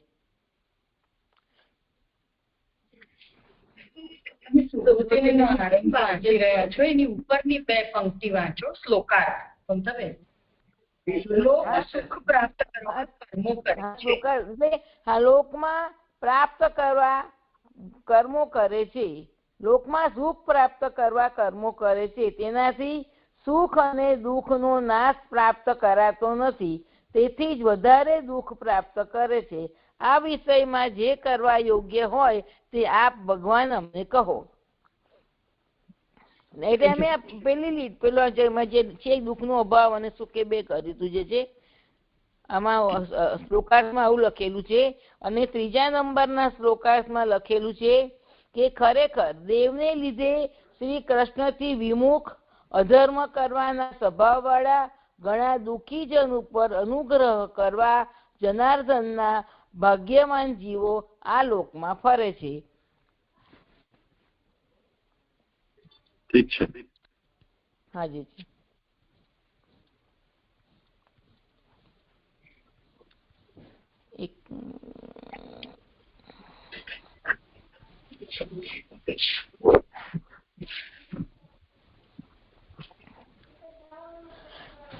થઈ ગયું તમારું? આજે હા, ઉદ્ધવને પૂછે છે એટલે કે પોતાનો અધિકાર. આગળ શું પૂછે છે? ઉદ્ધવને પોતાનો અધિકાર, વક્તા અને કહેવાનું, એ 3 કહેવાના વાક્યો 3 વાક્યો શ્લોકો કહે છે. આગળનું શ્લોક 25નું વાક્ય સંદેહનું સ્થાપન કરનારું હોવાથી વિદુરનો સંદેહ દૂર થયો નથી, તેથી પદાર્થનો નિર્ણય થયેલ નહીં હોવાથી આ નિશ્ચયરૂપ બુદ્ધિ નથી. હવે જે આગળમાં જે કહ્યું હતું 25મા શ્લોકમાં કે ભાઈ સંદેહ શું હોય છે કે ભાઈ દુઃખનું નિવારણ અને સુખ, એ જે કહ્યું એ 25મા શ્લોકમાં આગળ કહે છે કે સંદેહનું સ્થાપન. સંદેહ શું હોય છે? કે સંદેહનું સ્થાપન કરનારું હોવાથી વિદુરજીનો સંદેહ દૂર થયો નથી. હવે આગળ 5મા નંબરની ફૂટનોટ કહે છે નહીં હોવાથી. અહીં સંશય એટલે કે સંદેહરૂપ બુદ્ધિ કહેલી છે એમ જણાવવા આ વાક્ય કહેલ છે. એટલે જે આગળ જે કહ્યું કે નિશ્ચયાત્મક બુદ્ધિ થઈ ગઈ, હવે અહીંયા આગળ સંદેહાત્મક બુદ્ધિ કહી રહ્યા છે. તે એવો મત એવા આ નિશ્ચયરૂપ બુદ્ધિ નથી, ઉપાયનો નિશ્ચય કરવાનો છે એવો મત પ્રમાણે તો સંશય કાર્ય કરનારો નહીં હોવાથી સાધનના નિશ્ચયરૂપ જે એટલે કે કહેવામાં આવે છે તે એટલે કે 6 નંબરની ફૂટનોટ છે. તે એટલે બુદ્ધિનું અમુક વલણ, એવું પુરુષોત્તમજી કહે છે. અને ઉપાય એવો અર્થ પણ લઈ શકાય છે એમ નાનુભાઈજી કહે છે. એટલે આમાં એવું કહેવામાં આવે છે જે આગળ મેં જે વાંચ્યું એમાં કે જે આ સ્નેહીઓનો જે વધ થયેલો છે અને આજે ભગવાનની ઈચ્છા છે એવું બે સાંભળ્યું. એવું સાંભળીને વિદુરજીને બહુ દુઃખ થાય છે. એટલે એમના સંદેહનું સ્થાપન કરનારું હોવાથી વિદુરનો સંદેહ દૂર થયો નથી. તેથી પદાર્થનો નિર્ણય કરે નહીં હોવાથી આ નિશ્ચય બુદ્ધિ નથી. ઉપાયનો નિશ્ચય કરવાનો છે એવા મત પ્રમાણે તો સંશય કાર્ય કરનારો નહીં હોવાથી સાધનના નિશ્ચયરૂપ તે કહેવામાં આવે છે. આવી રીતે ઉપર જણાવેલા પ્રકારે મદિરાપાન વગેરેથી સ્નેહીઓનો વધ થયેલ હોવાનું, શોક વગેરે પોતાના કાર્ય તે અવશ્ય કરાવે તેવું હોય, સાંભળી ન શકાય તેવું ઉદ્ધવ પાસેથી સાંભળીને ઉદ્ધવ પાસેથી તે સાંભળેલું હોવાથી તે ખોટું હોવાની શંકા ન રહેવાથી અને સહન ન થઈ શકે તેવું હોવાથી દૂરથી અગ્નિ આવી પડે તેમ તેના હૃદયમાં શોક આવી ચડ્યો. હવે વિદુરજી ઉદ્ધવજી પાસેથી સાંભળે છે કે આવી રીતે બધા મદિરા પાન કરી અને આવી રીતે બધાનો નાશ થયો છે, અને એટલે પછી તેમને બહુ જ દુઃખ થાય છે. અને સ્નેહીઓનો વધ થયેલો સાંભળી પણ પછી એ વિચારે છે કે ભાઈ જેવી રીતે દૂરથી જેવી રીતે અગ્નિ આવી પડે અને તેવી રીતે તેમના હૃદયમાં શોક, એટલે એકદમ જ એમને શોક થઈ ગયો એવું કહેવા માંડે છે. ત્યાંથી ઉછળીને અહીં વિદુરના હૃદયમાં જ આવ્યો. એટલે આવું બધું ઉદ્ધવજીએ કહ્યું એટલે કે વિદુરજીને બહુ જ શોક થયો એવો એનો અર્થ છે. તેણે તે શોકને જ્ઞાનથી સમાવ્યો. ક્ષતા સંયમી શબ્દ છે એમ કહેલું છે. તે જ્ઞાન તેને પહેલાથી જ હતું. હવે આ જે શોક હતો તે તેમણે જ્ઞાનથી સમાવ્યો, એટલે કે તે જ્ઞાની હતા. સાક્ષાત્તા એટલે કે વિદુરજી એટલા બધા જ્ઞાની હતા કે જે એમને આટલો બધો શોક થઈને આવ્યો, પણ એમનામાં જ્ઞાન હતું કે ભગવાનનું જે જ્ઞાન હતું તે સાંભળીને તેમણે સમાવી દીધો. જે જ્ઞાનથી પહેલા તેણે ઇન્દ્રિયો ઉપર વિજય મેળવીને આસક્તિ દૂર કરી, તેનાથી જ શોકને દૂર કર્યો. ઉછળી આવેલો વિશેષણથી આ શોક નો કામથી ભેદ કહેલું છે. આ જે શોક ઉછળી આવ્યો છે એના માટે શું કહી રહ્યા છે કે આ એટલો બધો શોક ઉછળી આવ્યો હતો, એટલે એમના એટલો બધો એમને દુઃખ થઈ ગયું હતું એનાથી સમજાવી રહ્યા છે. પણ પછી હવે આગળ સમજાવી રહ્યા છે કે શોકના કામથી ભેદ કર્યો છે. તો કામમાં અને શોકમાં શું ભેદ છે તે અહીંયા સમજાવી રહ્યા છે. કામ એવી વસ્તુ છે કે તમે એ કામને તમે જલ્દી સમાવી ના શકો. જ્યારે આ જ્ઞાની હતા એમણે ભગવાનનું જ્ઞાન હતું કે ભગવાન શું છે, બ્રહ્મ છે, એવું બધું એમને જે જ્ઞાન હતું એ જ્ઞાનથી એમણે આ શોકને સમાવી દીધો. તેણે ઉદ્યોગ કરતા કામને અટકાવેલું નહીં, પરંતુ તે ઉત્પન્ન ન થાય તેના માટે પ્રયત્ન કરેલો. એટલે એ શોક એમણે કે કોઈ ઉદ્યોગ કરીને કામને અટકાવ્યો નહોતો, પરંતુ ઉત્પન્ન ન થાય એટલે આ શોક ઉત્પન્ન ન થાય તેમના માટે તેમણે પ્રયત્ન કર્યો હતો. પણ શોકને તો ઉત્પન્ન થયેલાને પણ અટકાવ્યો, કારણ કે તે જ્ઞાની હતા. ભગવાનના સ્મરણથી તેને જ્ઞાન ઉત્પન્ન થવાથી ભગવાનને જ આને ઉપદેશ આપેલો. હવે એ એમને ભગવાનનું સ્મરણ આખી જિંદગી કર્યું હતું, એટલે એને સ્મરણથી જ એમને જ્ઞાન ઉત્પન્ન થયું, અને જ્ઞાન ઉત્પન્ન થવાથી જ ભગવાને એમના હૃદયમાં આવીને એમને ઉપદેશ આપ્યો, અને ઉપદેશ આપવાથી જ તેમને શોક ના થયો. જે આ 23મો શ્લોક સંપન્ન થયો. હા જય ધન્યવાદ પ્રણામ. આ ઉત્થાનિકા સમજવી છે કે એ પ્રમાણે નિશ્ચય રૂપ બુદ્ધિ જણાવીને વિપર્યય એટલે ઉલટી બુદ્ધિ આ વિષયમાં કાર્ય કરવાની નહીં હોવાથી તે ત્યાગ કરવા યોગ્ય છે એમ કહેતા જ નીચેના શ્લોકથી હવે 3 શ્લોકથી સંશય કહે છે. તો અહીંયા આ 3 નિશ્ચયાત્મક ઉલટી બુદ્ધિ એ કોના રેફરન્સથી સમજવું જોઈએ? એટલે મેં ગયા વર્ષનું સાંભળ્યું રેકોર્ડિંગ લાસ્ટ સેશનનું, તો એમાં એવું આવ્યું કે પહેલા જે યાદવોની કથા આવી પહેલા 3 શ્લોકથી, તો યાદવોનું સ્મૃતિજન્ય જ્ઞાન પ્રમાણ નથી, એટલે વિથ રેફરન્સ ટુ યાદવો આવ્યા.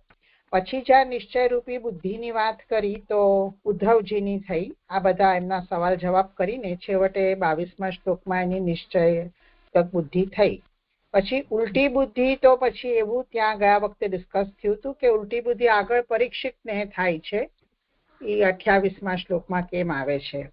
અને હવે અહીંયા વિદુરજીને સંશયાત્મક 3 શ્લોક આવે છે.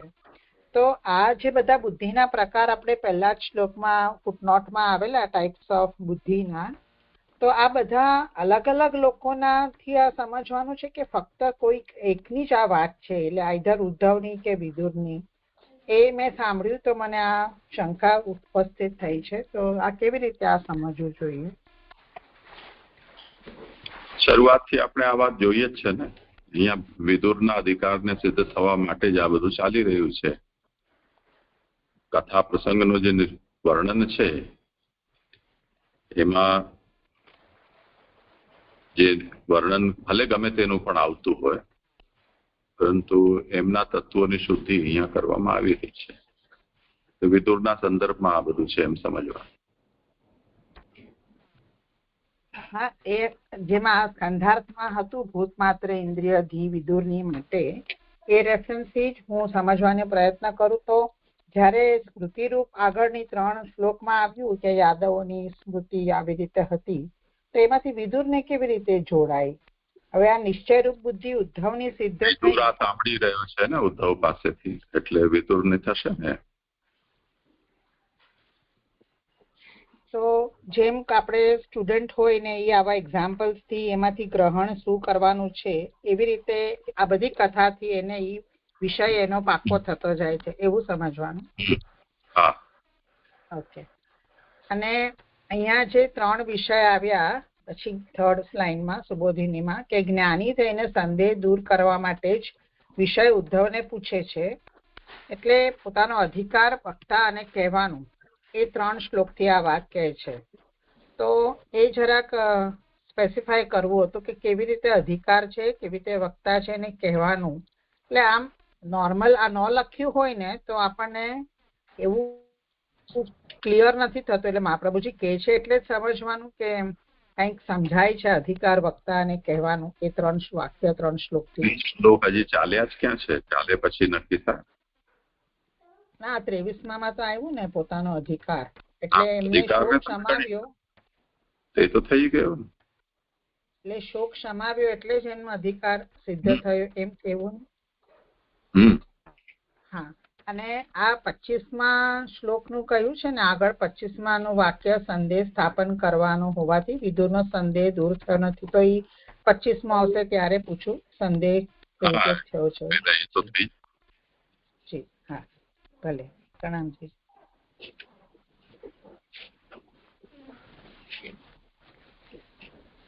હા કરો. હા જી. એ પ્રમાણે ભગવાનનો શિષ્ય પણ થઈને શોકને અટકાવીને ઉદ્ધવ સ્પષ્ટતાથી કહે તે માટે તેને પૂછે છે, એમ નીચેના શ્લોકમાં કહે છે. સંત મહાભાગવંત વ્રજંત કૌરવ સર્ભ વિશ્વંભાદવ્ય દત્તેદમ મુખ્યમ કૃષ્ણ પરિગ્રહે. હે ઉત્તમ કૌરવ, તેણે જતા શ્રી કૃષ્ણના સેવકોમાં મુખ્ય તે મોટા ભગવદીયને વિશ્વાસથી આ નીચે પ્રમાણે કહ્યું. સુબોધિનીજી. ઉદ્ધવ મોટો ભગવદીય હોવાથી તેને પ્રાર્થના કરી. ભગવાનની જેના ઉપર કૃપા હોય તેની સાથે ભગવાનની પેઠે વાત કરવી જોઈએ. તેણે એ 2 શબ્દોથી પ્રશ્ન પૂછવાનું એવું પ્રયોજન જણાવ્યું કે ભગવાનને જ આ મેળાપ કરેલો હોવાથી ઘણું કરીને આ ઉદ્ધવ દ્વારા જ વિશેષ કહેશે. એટલે આ ઉદ્ધવજી મોટા ભગવદી હતા અને તેમને પ્રાર્થના કરી લીધી અને ભગવાને કહ્યું હતું, એટલે પછીથી એમને કીધું કે આ ઉદ્ધવ જ એમને બધું કહેશે, એટલે ઉદ્ધવ દ્વારા જ એમને બધું જણાવ્યું. જતા વિશેષણથી એમ કહેલું છે કે સેવા વગેરેથી ઉદ્ધવના મનને આનંદ કરાવ્યા પછી પૂછવું એવો અભિપ્રાય ખોટો છે. પોતાનો અધિકાર જણાવવા તે ઉત્તમ કૌરવ એમ કહેલું છે. પોતાનો એટલે 1 નંબરની ફૂટનોટ છે. પોતાનો એટલે કે પરીક્ષિતજીનો. આ પુરુષોત્તમજી કહે છે અહીં પરીક્ષિત માટે સુખ સ્વ એટલે કે પોતાનો શબ્દ યોજે છે તે બરાબર જણાતું નથી. એ શબ્દ વિદુર માટે યોજ્યો હશે. કૌરવ સર્ભ ને બદલે કૌરવ સર્ભ પાઠ હોવો જોઈએ એમ જણાય છે. ઇતિ સંબોધનમ એમ સામાન્ય રીતે કહે છે એમ અહીં ન કહેતા ઇત્યુક્તમ એમ જ કહેલું છે. એ જે સંસ્કૃતનું તો મને બહુ વિશેષ ખ્યાલ નથી આવતો, પણ મને એટલો ખ્યાલ આવ્યો એટલે કે પોતાનો એટલે કે પરીક્ષિતજીનો.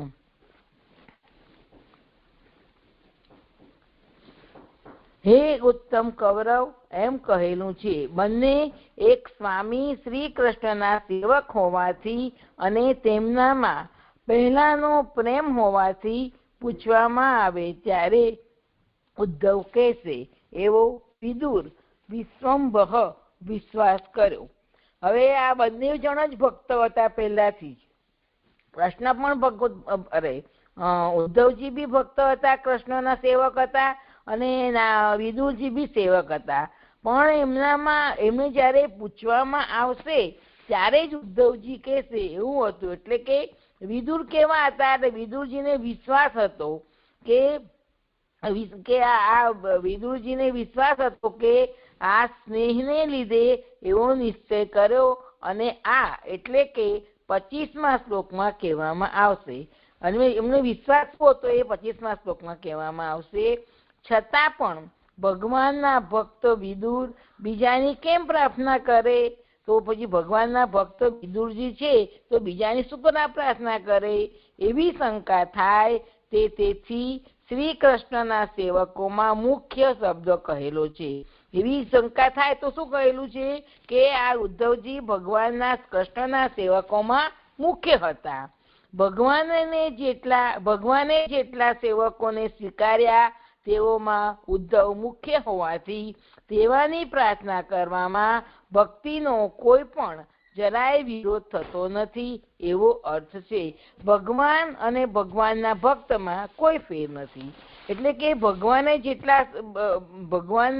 જેટલા સેવકોને સ્વીકાર્યા છે એમાં ઉદ્ધવજી પણ મુખ્ય હતા. એટલે એમની પ્રાર્થના કરવામાં આવે તો ભક્તિનો જરા પણ વિરોધ થતો નથી. એટલે ભગવાન અને ભક્તમાં કોઈ ફેર ન હોવાથી જે ઉદ્ધવજી પણ જે કહેશે એ બરાબર જ કહેશે એવું કહેવામાં આવે છે. જે આ 24મો શ્લોક સંપન્ન થયો.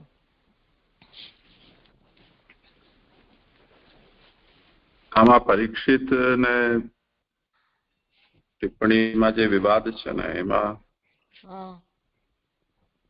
23મો શ્લોક તો સુખદેવજી બોલ્યા છે, તો એ હજી બોલી જ રહ્યા છે. 24માં પણ સુખદેવજી જ બોલ્યા છે. તો સુખદેવજી વિદુરને કે એવું તો સંભવ જ નથી. સતમ મહાભાગવતમ વ્રજંતમ કૌરવર્ષભ વિશ્રંભાદ અભ્યધત્તેદમ મુખ્યમ કૃષ્ણ પરિગ્રહે. આ વચન પણ સુખદેવજીનું જ કહેલું છે. એટલે આ નાનુભાઈ એ જે કહી રહ્યા છે ઠીક નથી લાગતું. પરીક્ષિત માટે સુખ સ્વ પોતાનો શબ્દ યોજે તે બરાબર જણાતું નથી. એ શબ્દ સ્વ માટે એમ સ્વસ્ય અધિકાર નિરૂપણાર્થમ કૌરવર્ષભ ઇત્યુક્તમ. અચ્છા, સુખદેવ સ્વસ્ય અધિકાર પોતાનો એટલે પરીક્ષિતના અધિકારના નિરૂપણાર્થમ કૌરવર્ષભ ઇત્યુક્તમ.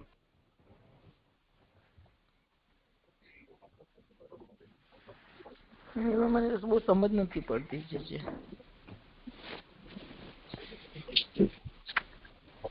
જે કરું આગળ.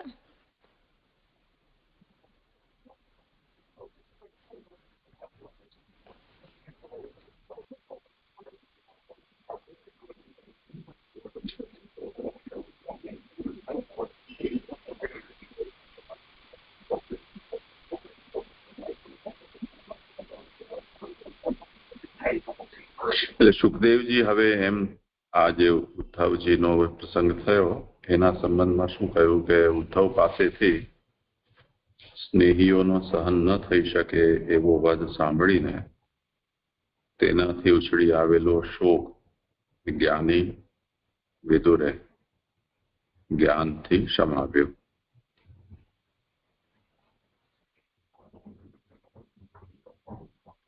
પછી હે ઉત્તમ કૌરવ, એટલે સુખદેવ પરીક્ષિતને જ કહી રહ્યા છે કે પરીક્ષિત, તેણે એટલે વિદુરે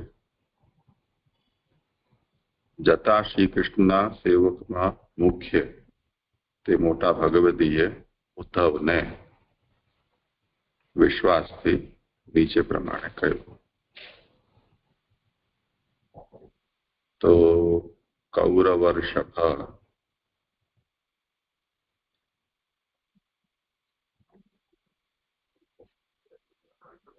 પોતાનો અધિકાર જણાવવા હે ઉત્તમ કૌરવ એમ કહે છે.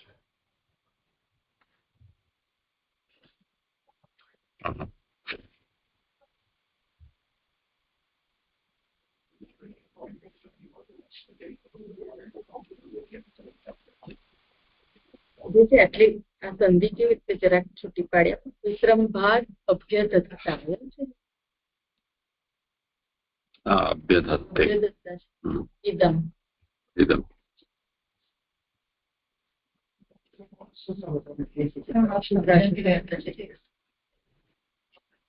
ના, એટલે એ તો ટિપ્પણીમાં પરીક્ષિતના સંબંધમાં વિવાદ નથી. કૌરવર્ષભનો અર્થ તો સુખદેવ પરીક્ષિતને કહી રહ્યા છે એટલે પરીક્ષિત જ થશે. પણ સ્વસ્ય અધિકાર નિરૂપણાર્થમ એમાં પરીક્ષિતનો અધિકાર સિદ્ધ થાય તે માટે કૌરવર્ષભ ઇત્યુક્તમ. એમાં સ્વસ્યનો મતલબ પરીક્ષિતના અધિકારને સિદ્ધ થવા માટે અહીંયા કૌરવર્ષભ જે કહ્યું છે. તો પુરુષોત્તમજીને એવું લાગી રહ્યું છે કે સુખદેવજી જયારે અહીંયા આ પ્રસંગ સંભળાવતા પરીક્ષિતને કૌરવર્ષભ કહે છે તો કેમ કે અહીંયા આગળની જે લીલા છે સર્ગ લીલાનું નિરૂપણ થવાનું છે, એના અધિકારનું પ્રકરણ ચાલી રહ્યું છે અને એમાં વિદુર છે એ શ્રોતા છે. એ કથા અહીંયા સુખદેવ આમને સંભળાવી રહ્યા છે. તો પરીક્ષિત પણ આ લીલાના શ્રવણનો અધિકારી બને તે માટે એને કૌરવર્ષભ, જેવી રીતે વિદુર છે એ પણ ઉત્તમ છે એવી રીતે તું પણ કૌરવોમાં શ્રેષ્ઠ છો એમ એના અધિકારના નિરૂપણ માટે કહી રહ્યા છે. આ પુરુષોત્તમજીનો અર્થ છે. હવે આમનું શું કહેવું છે કે આ વિદુરજીના માટે છે.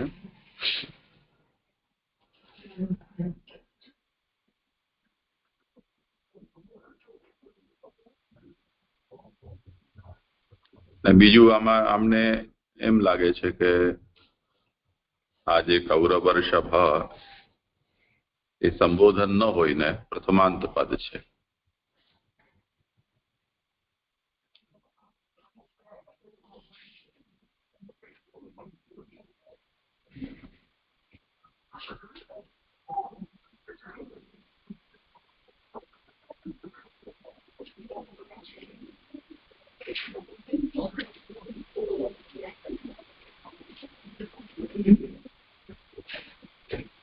અહીંયા તો સંબોધનાર્થ જ છે એટલે એ થાય કે જે ઉત્થાનિકામાં કહ્યું ને કે હવે આ જે નિશ્ચય બુદ્ધિ તો જણાવી અને વિપર્યય તો નથી, પણ અહીંયા સંશય બતાવી રહ્યા છે 3 શ્લોકથી. તો 23, 24 ને 25 થી સંશય જે કહી રહ્યા છે. તો 23 અહીંયા પાછા 3 બતાવીએ ને આપણે કે પોતાનો અધિકાર વક્તા અને કહેવા. તો પછી 23માં અધિકાર સિદ્ધ થાય છે વિદુરજીને. જેમ કે એમણે કહ્યું ને કે જ્ઞાની હતા, એમને શોકને દૂર કર્યો અને આસક્તિ દૂર કર્યો જ્ઞાનથી. તો એ અધિકાર. પછી અહીંયા 24માં વક્તા કેવી રીતે આપણે સમજીશું? જો આ સુખતો ઉવાચ છે બંને શ્લોક તો પછી આ તો અધિકાર તો આ રીતે આવી ગયું ને કે જે ભગવાનનો સેવક છે ભગવત તુલ્ય છે એમ એની શ્રેષ્ઠતા બતાવી ને મુખ્યમ કૃષ્ણ પરિગ્રહિતી ભગવતા યાવંત સેવકા પરિગ્રહિતા તત્ર ઉદ્ધવો મુખ્ય તો અહીંયા એની મુખ્યતા બતાવી ને 24માં અધિકાર આવશે તો 23માં શ્લોકમાં શું લઈશું કારણ કે 3 શ્લોકથી હા તો એ રીતે વક્તા અધિકાર કેમ છે તે લોકો મુખ્ય છે એટલે કે એમનો અધિકાર છે જ એ વક્તા થયું તો છે હા કરો ભલે હા જી કરું ને આગળ નીચેના શ્લોકમાં પૂછવાનું પૂછે છે વિદુર ઉવાચ જ્ઞાનમ પરમ સ્વાત્મ પ્રકાશમ યદાહ યોગેશ્વર ઈશ્વરસ્તે વક્તુમ ભવાનો હર્તિ યદ્વિ વિષ્ણુ ભર્ત્યા સ્વભૂતાર્થ કસર અંતિ શ્લોકાર્થ યોગેશ્વર ઈશ્વરે પોતાના અને પોતાના મર્મનો પ્રકાશ કરનારું જે ઉત્તમ જ્ઞાન તમને કહ્યું તે તમે અમને કહેવા યોગ્ય છો કારણ કે વિષ્ણુના સેવકો પોતાના સેવકો માટે કાર્ય કરતા વિચરે છે. સુબોધિનીજી પોતાના અને પોતાના મર્મનો પ્રકાશ કરનારું ઉત્તમ જ્ઞાન એ 3 શબ્દોનું વ્યાખ્યાન પહેલાની શ્લોક 18માં કર્યું. તેની પેઠે એ આવું જે જ્ઞાન ભગવાને તમને કહ્યું તે તમે નહ અમને કહેવા યોગ્ય છો એવા વાક્યનો અન્વય છે. વ્યાસ વગેરે ઘણાએ જ્ઞાનીઓ છે.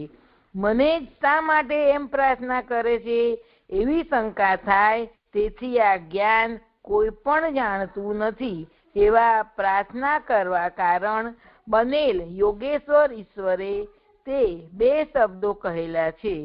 સાધનથી યોગેશ્વર અને સ્વરૂપથી ઈશ્વર. જે સર્વના ઈશ્વર છે તેમણે તમને એવા પ્રકારથી કહેલું છે તે ઘણું દુર્લભ છે કારણ કે વ્યાસ વગેરે ઈશ્વર નથી. અનિરુદ્ધ વગેરે 9 યોગેશ્વરો છે. તે બંને સ્થિતિનો આશ્રય કરીને જેનો ભગવાને તમને ઉપદેશ કરેલો છે તેથી આ જ્ઞાન અવશ્ય કહો એવો તે અર્થ તમે અમને કહેવા યોગ્ય છો.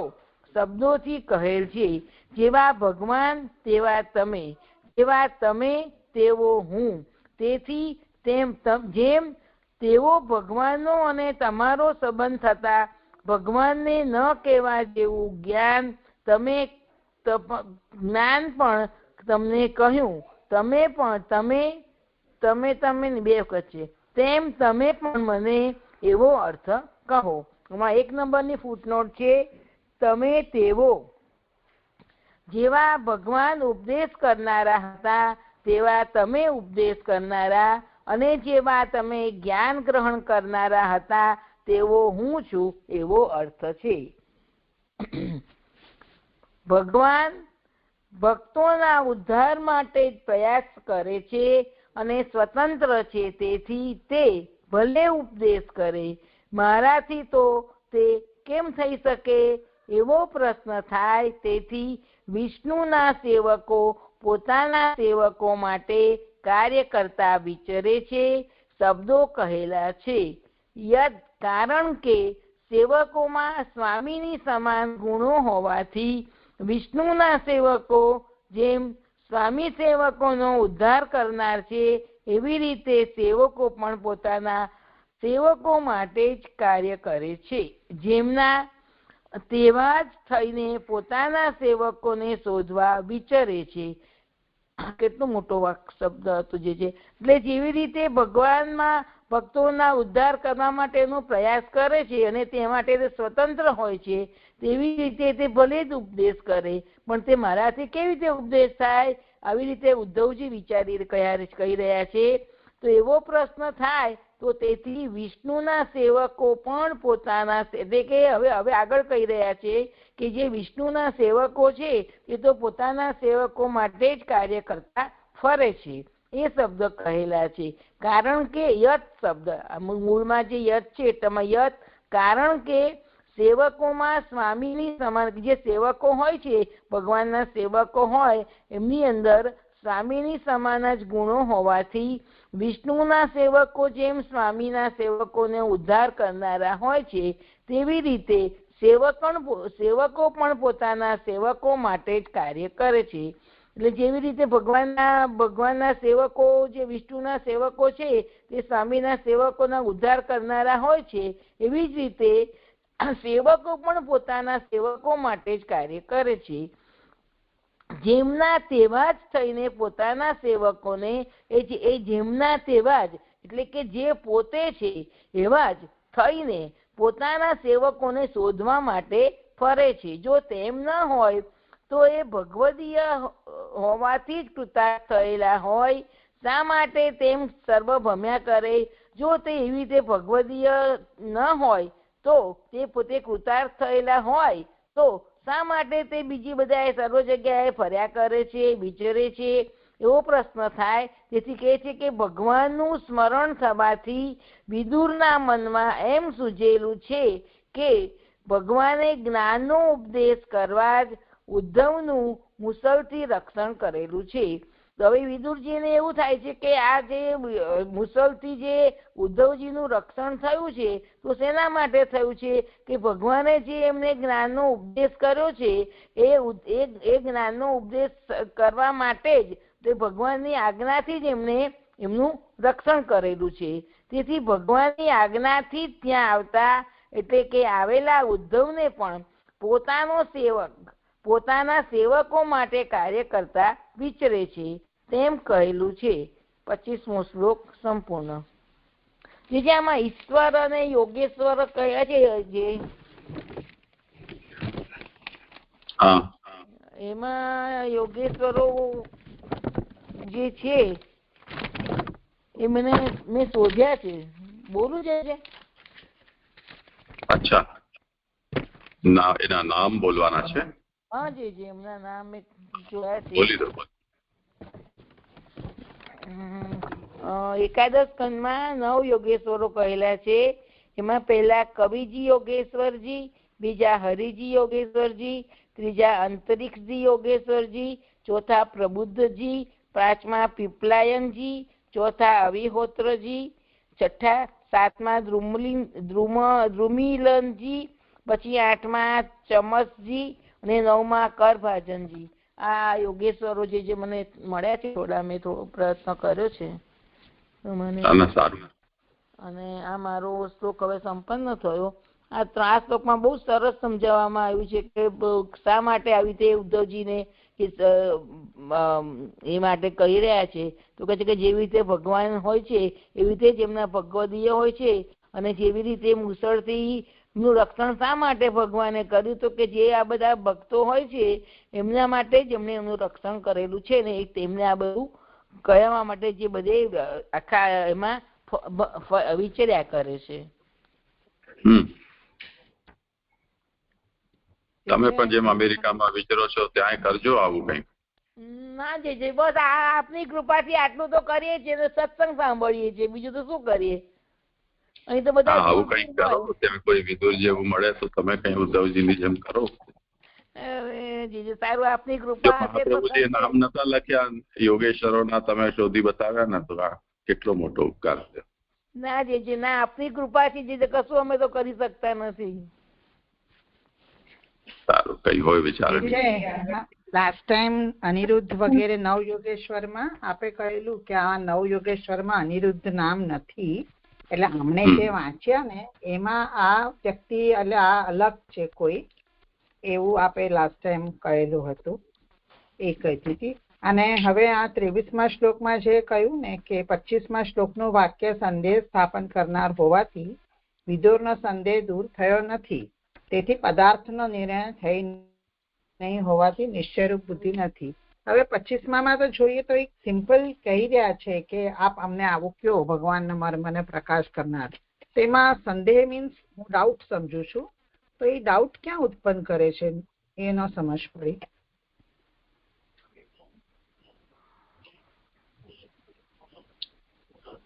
માંગે. હા જે હા કરો.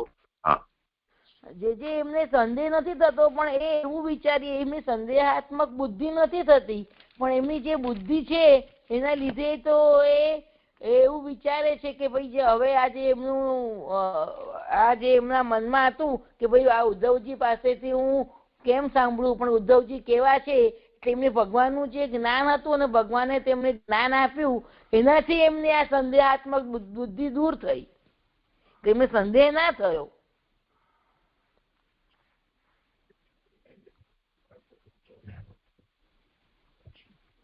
એ ઉદ્ધવજી માટે સંદેહ ના થયો એમ મારું સમજવાનું છે. ના એવું તો અહીંયા લખ્યું છે વિદુર નો સંદેહ દૂર થયો નથી. હા તો એટલે દૂર થયો નથી મીન્સ થયો છે ને સંદેહ. અને સ્થાપન કરનાર લખ્યું છે 25મા શ્લોકનું વાક્ય, સંદેહ સ્થાપન કરનારું હોવાથી. ને આ વિદુર ઉવાચ જ છે અને એ પૂછી રહ્યા છે કે આપ અમને આવું કહો, તો એમાં સંદેહ કેવી રીતે સમજવું એ પ્રશ્ન છે.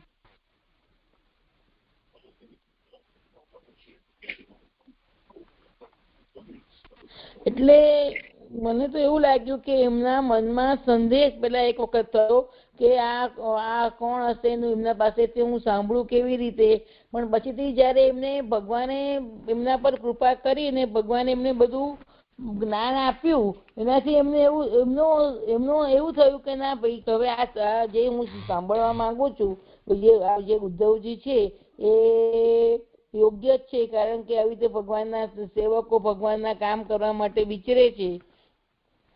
અને વિદુરના મનમાં પછી એવું થયું કે આ જ્ઞાનનો ઉપદેશ મને એ જ કરવાના છે એમ, અને એના માટે જ આ મુસલથી જે રક્ષણ જે આ ઉદ્ધવજીનું થયું છે એના માટે જ થયેલું છે એમ.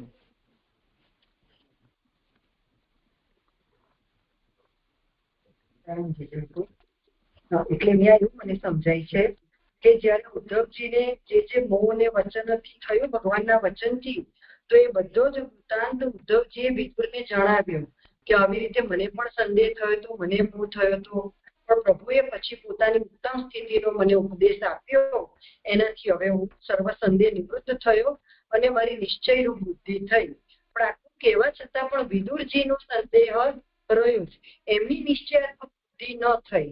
એટલા માટે હવે ફરી પૂછી રહ્યા છે કે તમને જે જ્ઞાન આપ્યું ને એ હવે તમે મને કહો.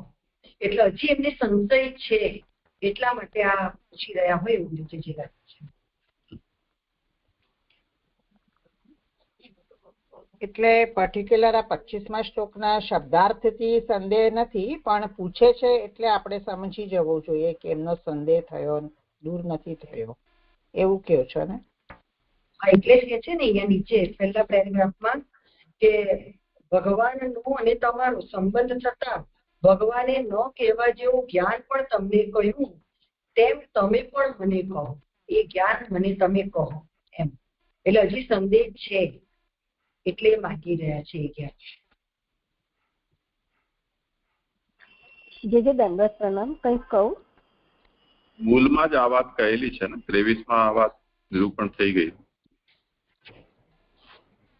સુખદેવજી જે ઉપક્રમ કરી રહ્યા છે ને,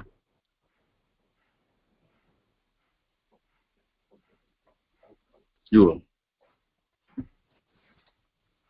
અત્ર પ્રથમમ સુહૃદા શ્રુત્વા ભગવદીચ્છાંચ શ્રુત્વા દ્વયોઃ ફલે જાતે શોકે તદપગમે ચ.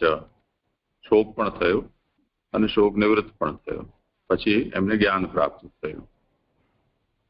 તતો બુધો ભૂત્વા સંદેહ નિવૃત્ત્યર્થમ તમેવ અર્થમ ઉદ્ધવમ પૃચ્છતિ. સંદેહની નિવૃત્તિ માટે એટલે જે રીતે જે સંદેહની નિવૃત્તિ જે જ્ઞાનના કારણે ઉદ્ધવની થઈ એ જ હવે એ ઉદ્ધવને પૂછી રહ્યા છે.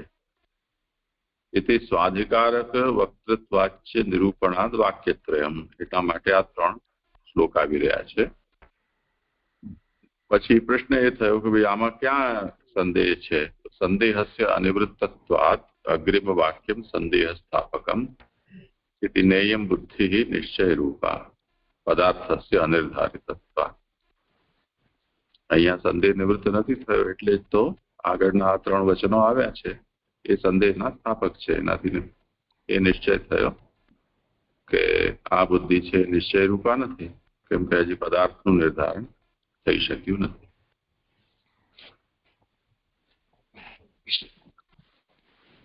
નીલમબેન ને કઈ કહેવાનું છે? હા જી પ્રણામ. હું સાંભળા કરતી. બહુ સુંદર કરે છે.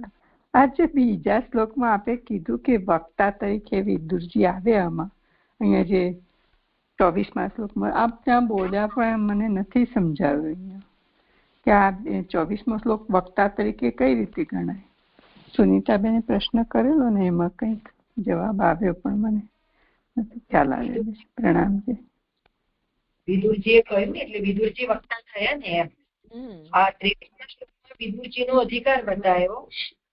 24માં હવે ઉદ્ધવજીને જતી વખતે કહી રહ્યા છે. ઉદ્ધવજી જઈ રહ્યા છે ને ત્યારે વિશ્વાસથી આ નીચે પ્રમાણે કહ્યું તો વિદુરજી વક્તા થયા ને એમ. હવે જે કહેવાનું હતું એ 25માં કહ્યું વિદુર ઉવાચ.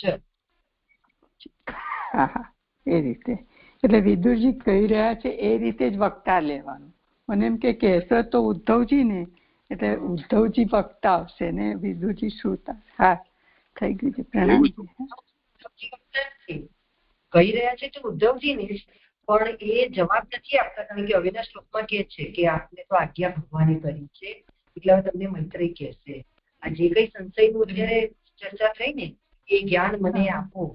જ્ઞાન ઉદ્ધવજી નહીં આપે પણ મૈત્રીજી આપશે. મૈત્રીજી આપશે. કહેવાનું જ કહ્યું છે વિદુરજી. તે છે તો અહીંયા જે વિદુર આ પૂછી રહ્યા છે એટલે આપણે એવું સમજ્યા કે એનો સંદેહ દૂર નથી થયો. તો આપણે અત્યારે અધ્યયનમાં બી અમે પૂછીએ છીએ તો સંદેહ છે એવો વિચાર થાય કે અમને જિજ્ઞાસા છે એવું વિચાર હોવું જોઈએ. એટલે ડાઉટ નથી. એટલે અંગ્રેજીમાં કોઈ વાતને સમજશો તો ઉલટું થશે. જે ભાષામાં છે એમાં જ સમજવાનો પ્રયાસ કરો. સંદેહ, ડાઉટ એ રીતે એને ટ્રાન્સલેટ કરવાની જરૂર નથી. સંદેહ તો સંદેહ નું ગુજરાતી શું? જિજ્ઞાસા સમજવું જોઈએ આપણે. સંદેહ એટલે સંદેહ વડે અહીંયા કહ્યું ને અનિર્ધારણ.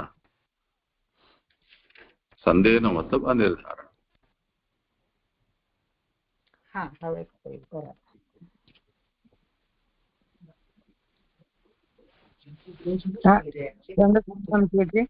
મમતાબેન 11મા સ્કંદમાં અધ્યાય અને શ્લોક કહો ને.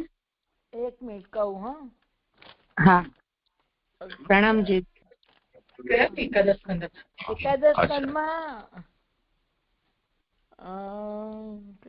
એકાદશ સ્કંદમાં 9-11 બીજો છે. બીજા અધ્યાયમાં બીજો કે 3 થી 4 માં છે. હા વાંધો નહીં. 3 થી 4 માં છે કદાચ.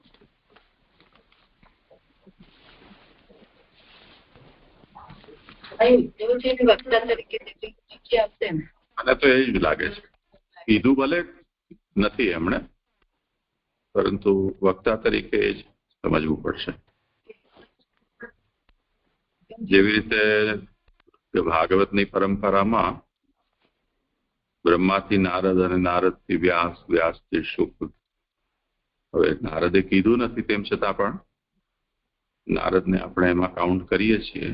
એવી રીતે આ પ્રસંગમાં એની યોગ્યતા તો છે જ ને. કીધું નથી એ જુદી વસ્તુ છે.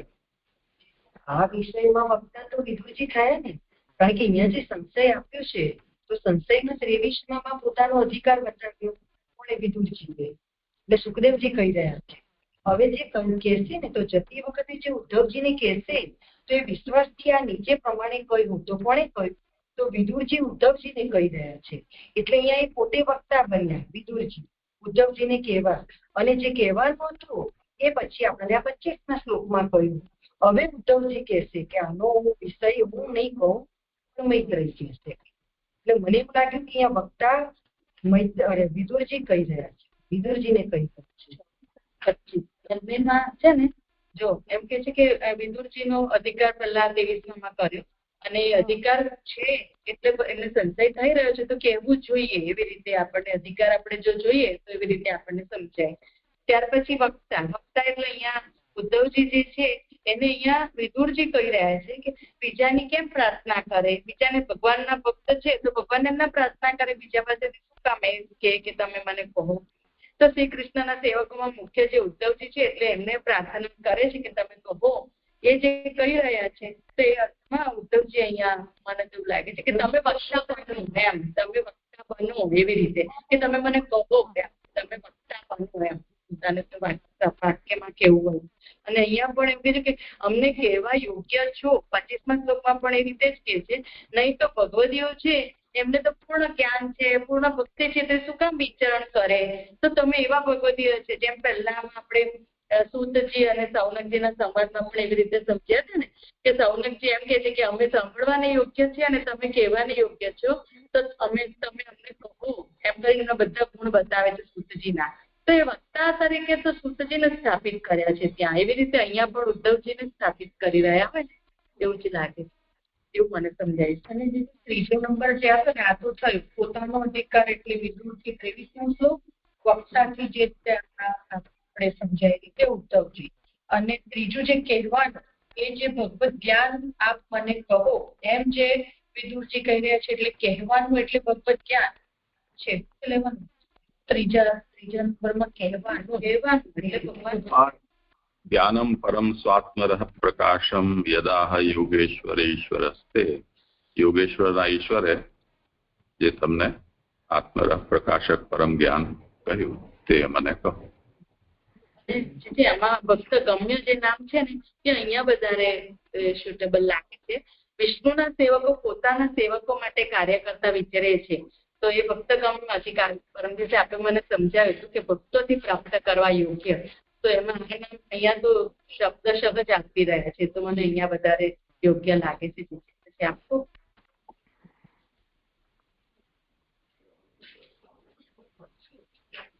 અથવા ત્યાંથી અહીંયા સુધી એનો અધિકાર ચાલે છે. ઉદ્ધવજી ભક્તોને પામવા યોગ્ય અને ભક્તોને જવા યોગ્ય વૈજ્ઞાનિક જેવું છે. 17મા શ્લોકમાં જે આવ્યું કે ભક્તાક્ષય કાર્ય તો એ પછી ઊંચો ક્રમ આગળ જોઈશ. 17માં આવી રહ્યું છે જે ભક્તાક્ષય કાર્ય એટલે એવું કઈ લઈ શકાય ને એટલે જ કહ્યું કે ત્યાંથી શરૂ થઈને અહીંયા સુધી અધિકાર ચાલે છે એવું જે આપણને પહેલા સમજાયું છે એકવાર અહીંયા શબ્દથી આવે ને એટલે સ્વમાર્ગ પરિપોષકથી લઈને જગતતુલ્ય સર્વતલ્ય સુધીના જે છે ને અધિકાર પ્રકરણ અંતર્ગત જ 4 અધ્યાયોમાં એ પહેલા બે સ્વમાર્ગ પરિપોષકમાં આપણે જે પેલો શ્લોક જોયો હતો ને કે પ્રભુએ પોતાના નવા સાઠળ પર જમણું ચરણ પધરાવ્યું કે તે ભક્તિ માર્ગ સ્થાપન કર્યું છે. તો ત્યાં એ જ રીતે સમજવાનું એ અને અત્યારે અનુસંધાન નથી શું વિષય છે. સ્વમાર્ગ પરિપોષક તો પોતાનો માર્ગ તો ભક્તિ માર્ગ છે ને એ પ્રગટ કરવા માટે ચરણ પધરાવ્યું. તો એ નામ એ 8મા શ્લોકમાં આવે એવું લાગે છે. ભક્તિ માર્ગને સ્થાપન કરેલા સ્વામીઓ જોયા, સર્વને પુષ્ટ કરેલા. એ શ્લોકમાં એ નામ આવી રહ્યું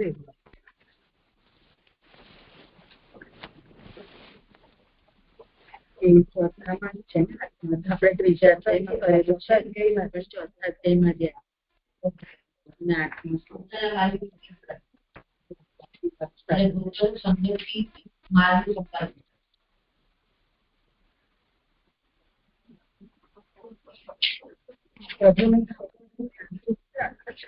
શ્લોકથી ચાલી રહ્યું છે કે શુદ્ધતા સરસ્વતીનો આશ્રય કરેલા આશ્રય વિનાના લક્ષ્મીના ધામનું પ્રિય સ્વામીને એકલા બેઠેલા જોયા. પછી આગળ શ્યામ અને તેજસ્વી રજવિનાના ઘણા શાંત લાલ લોચન વાળા સંદર્ભમાં વાત થઈ રહી છે. સ્વમાર્ગ પરિપોષક એટલે પરિપોષક શબ્દથી શ્લોકમાં લેવું કે એક જે આપણે પદ્ધતિથી સમજ્યા છે કે એટલો પ્રસંગ જ્યાંથી આરંભ થતો હોય ત્યાં અથવા પ્રસંગ સંપન્ન થાય ત્યાં સમજવું એને એટલું જ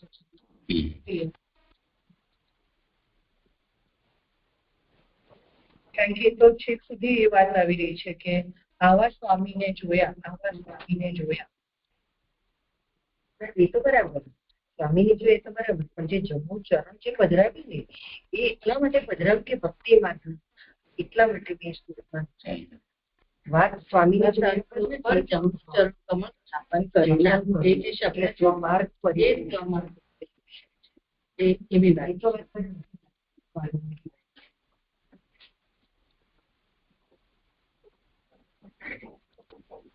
તમારા શ્લોક થઈ ગયા છે કે બાકી છે? ના જાજી થઈ ગયા. દંડવત પ્રણામ. હા હા, અચ્છા, ભલે ભલે, સારું.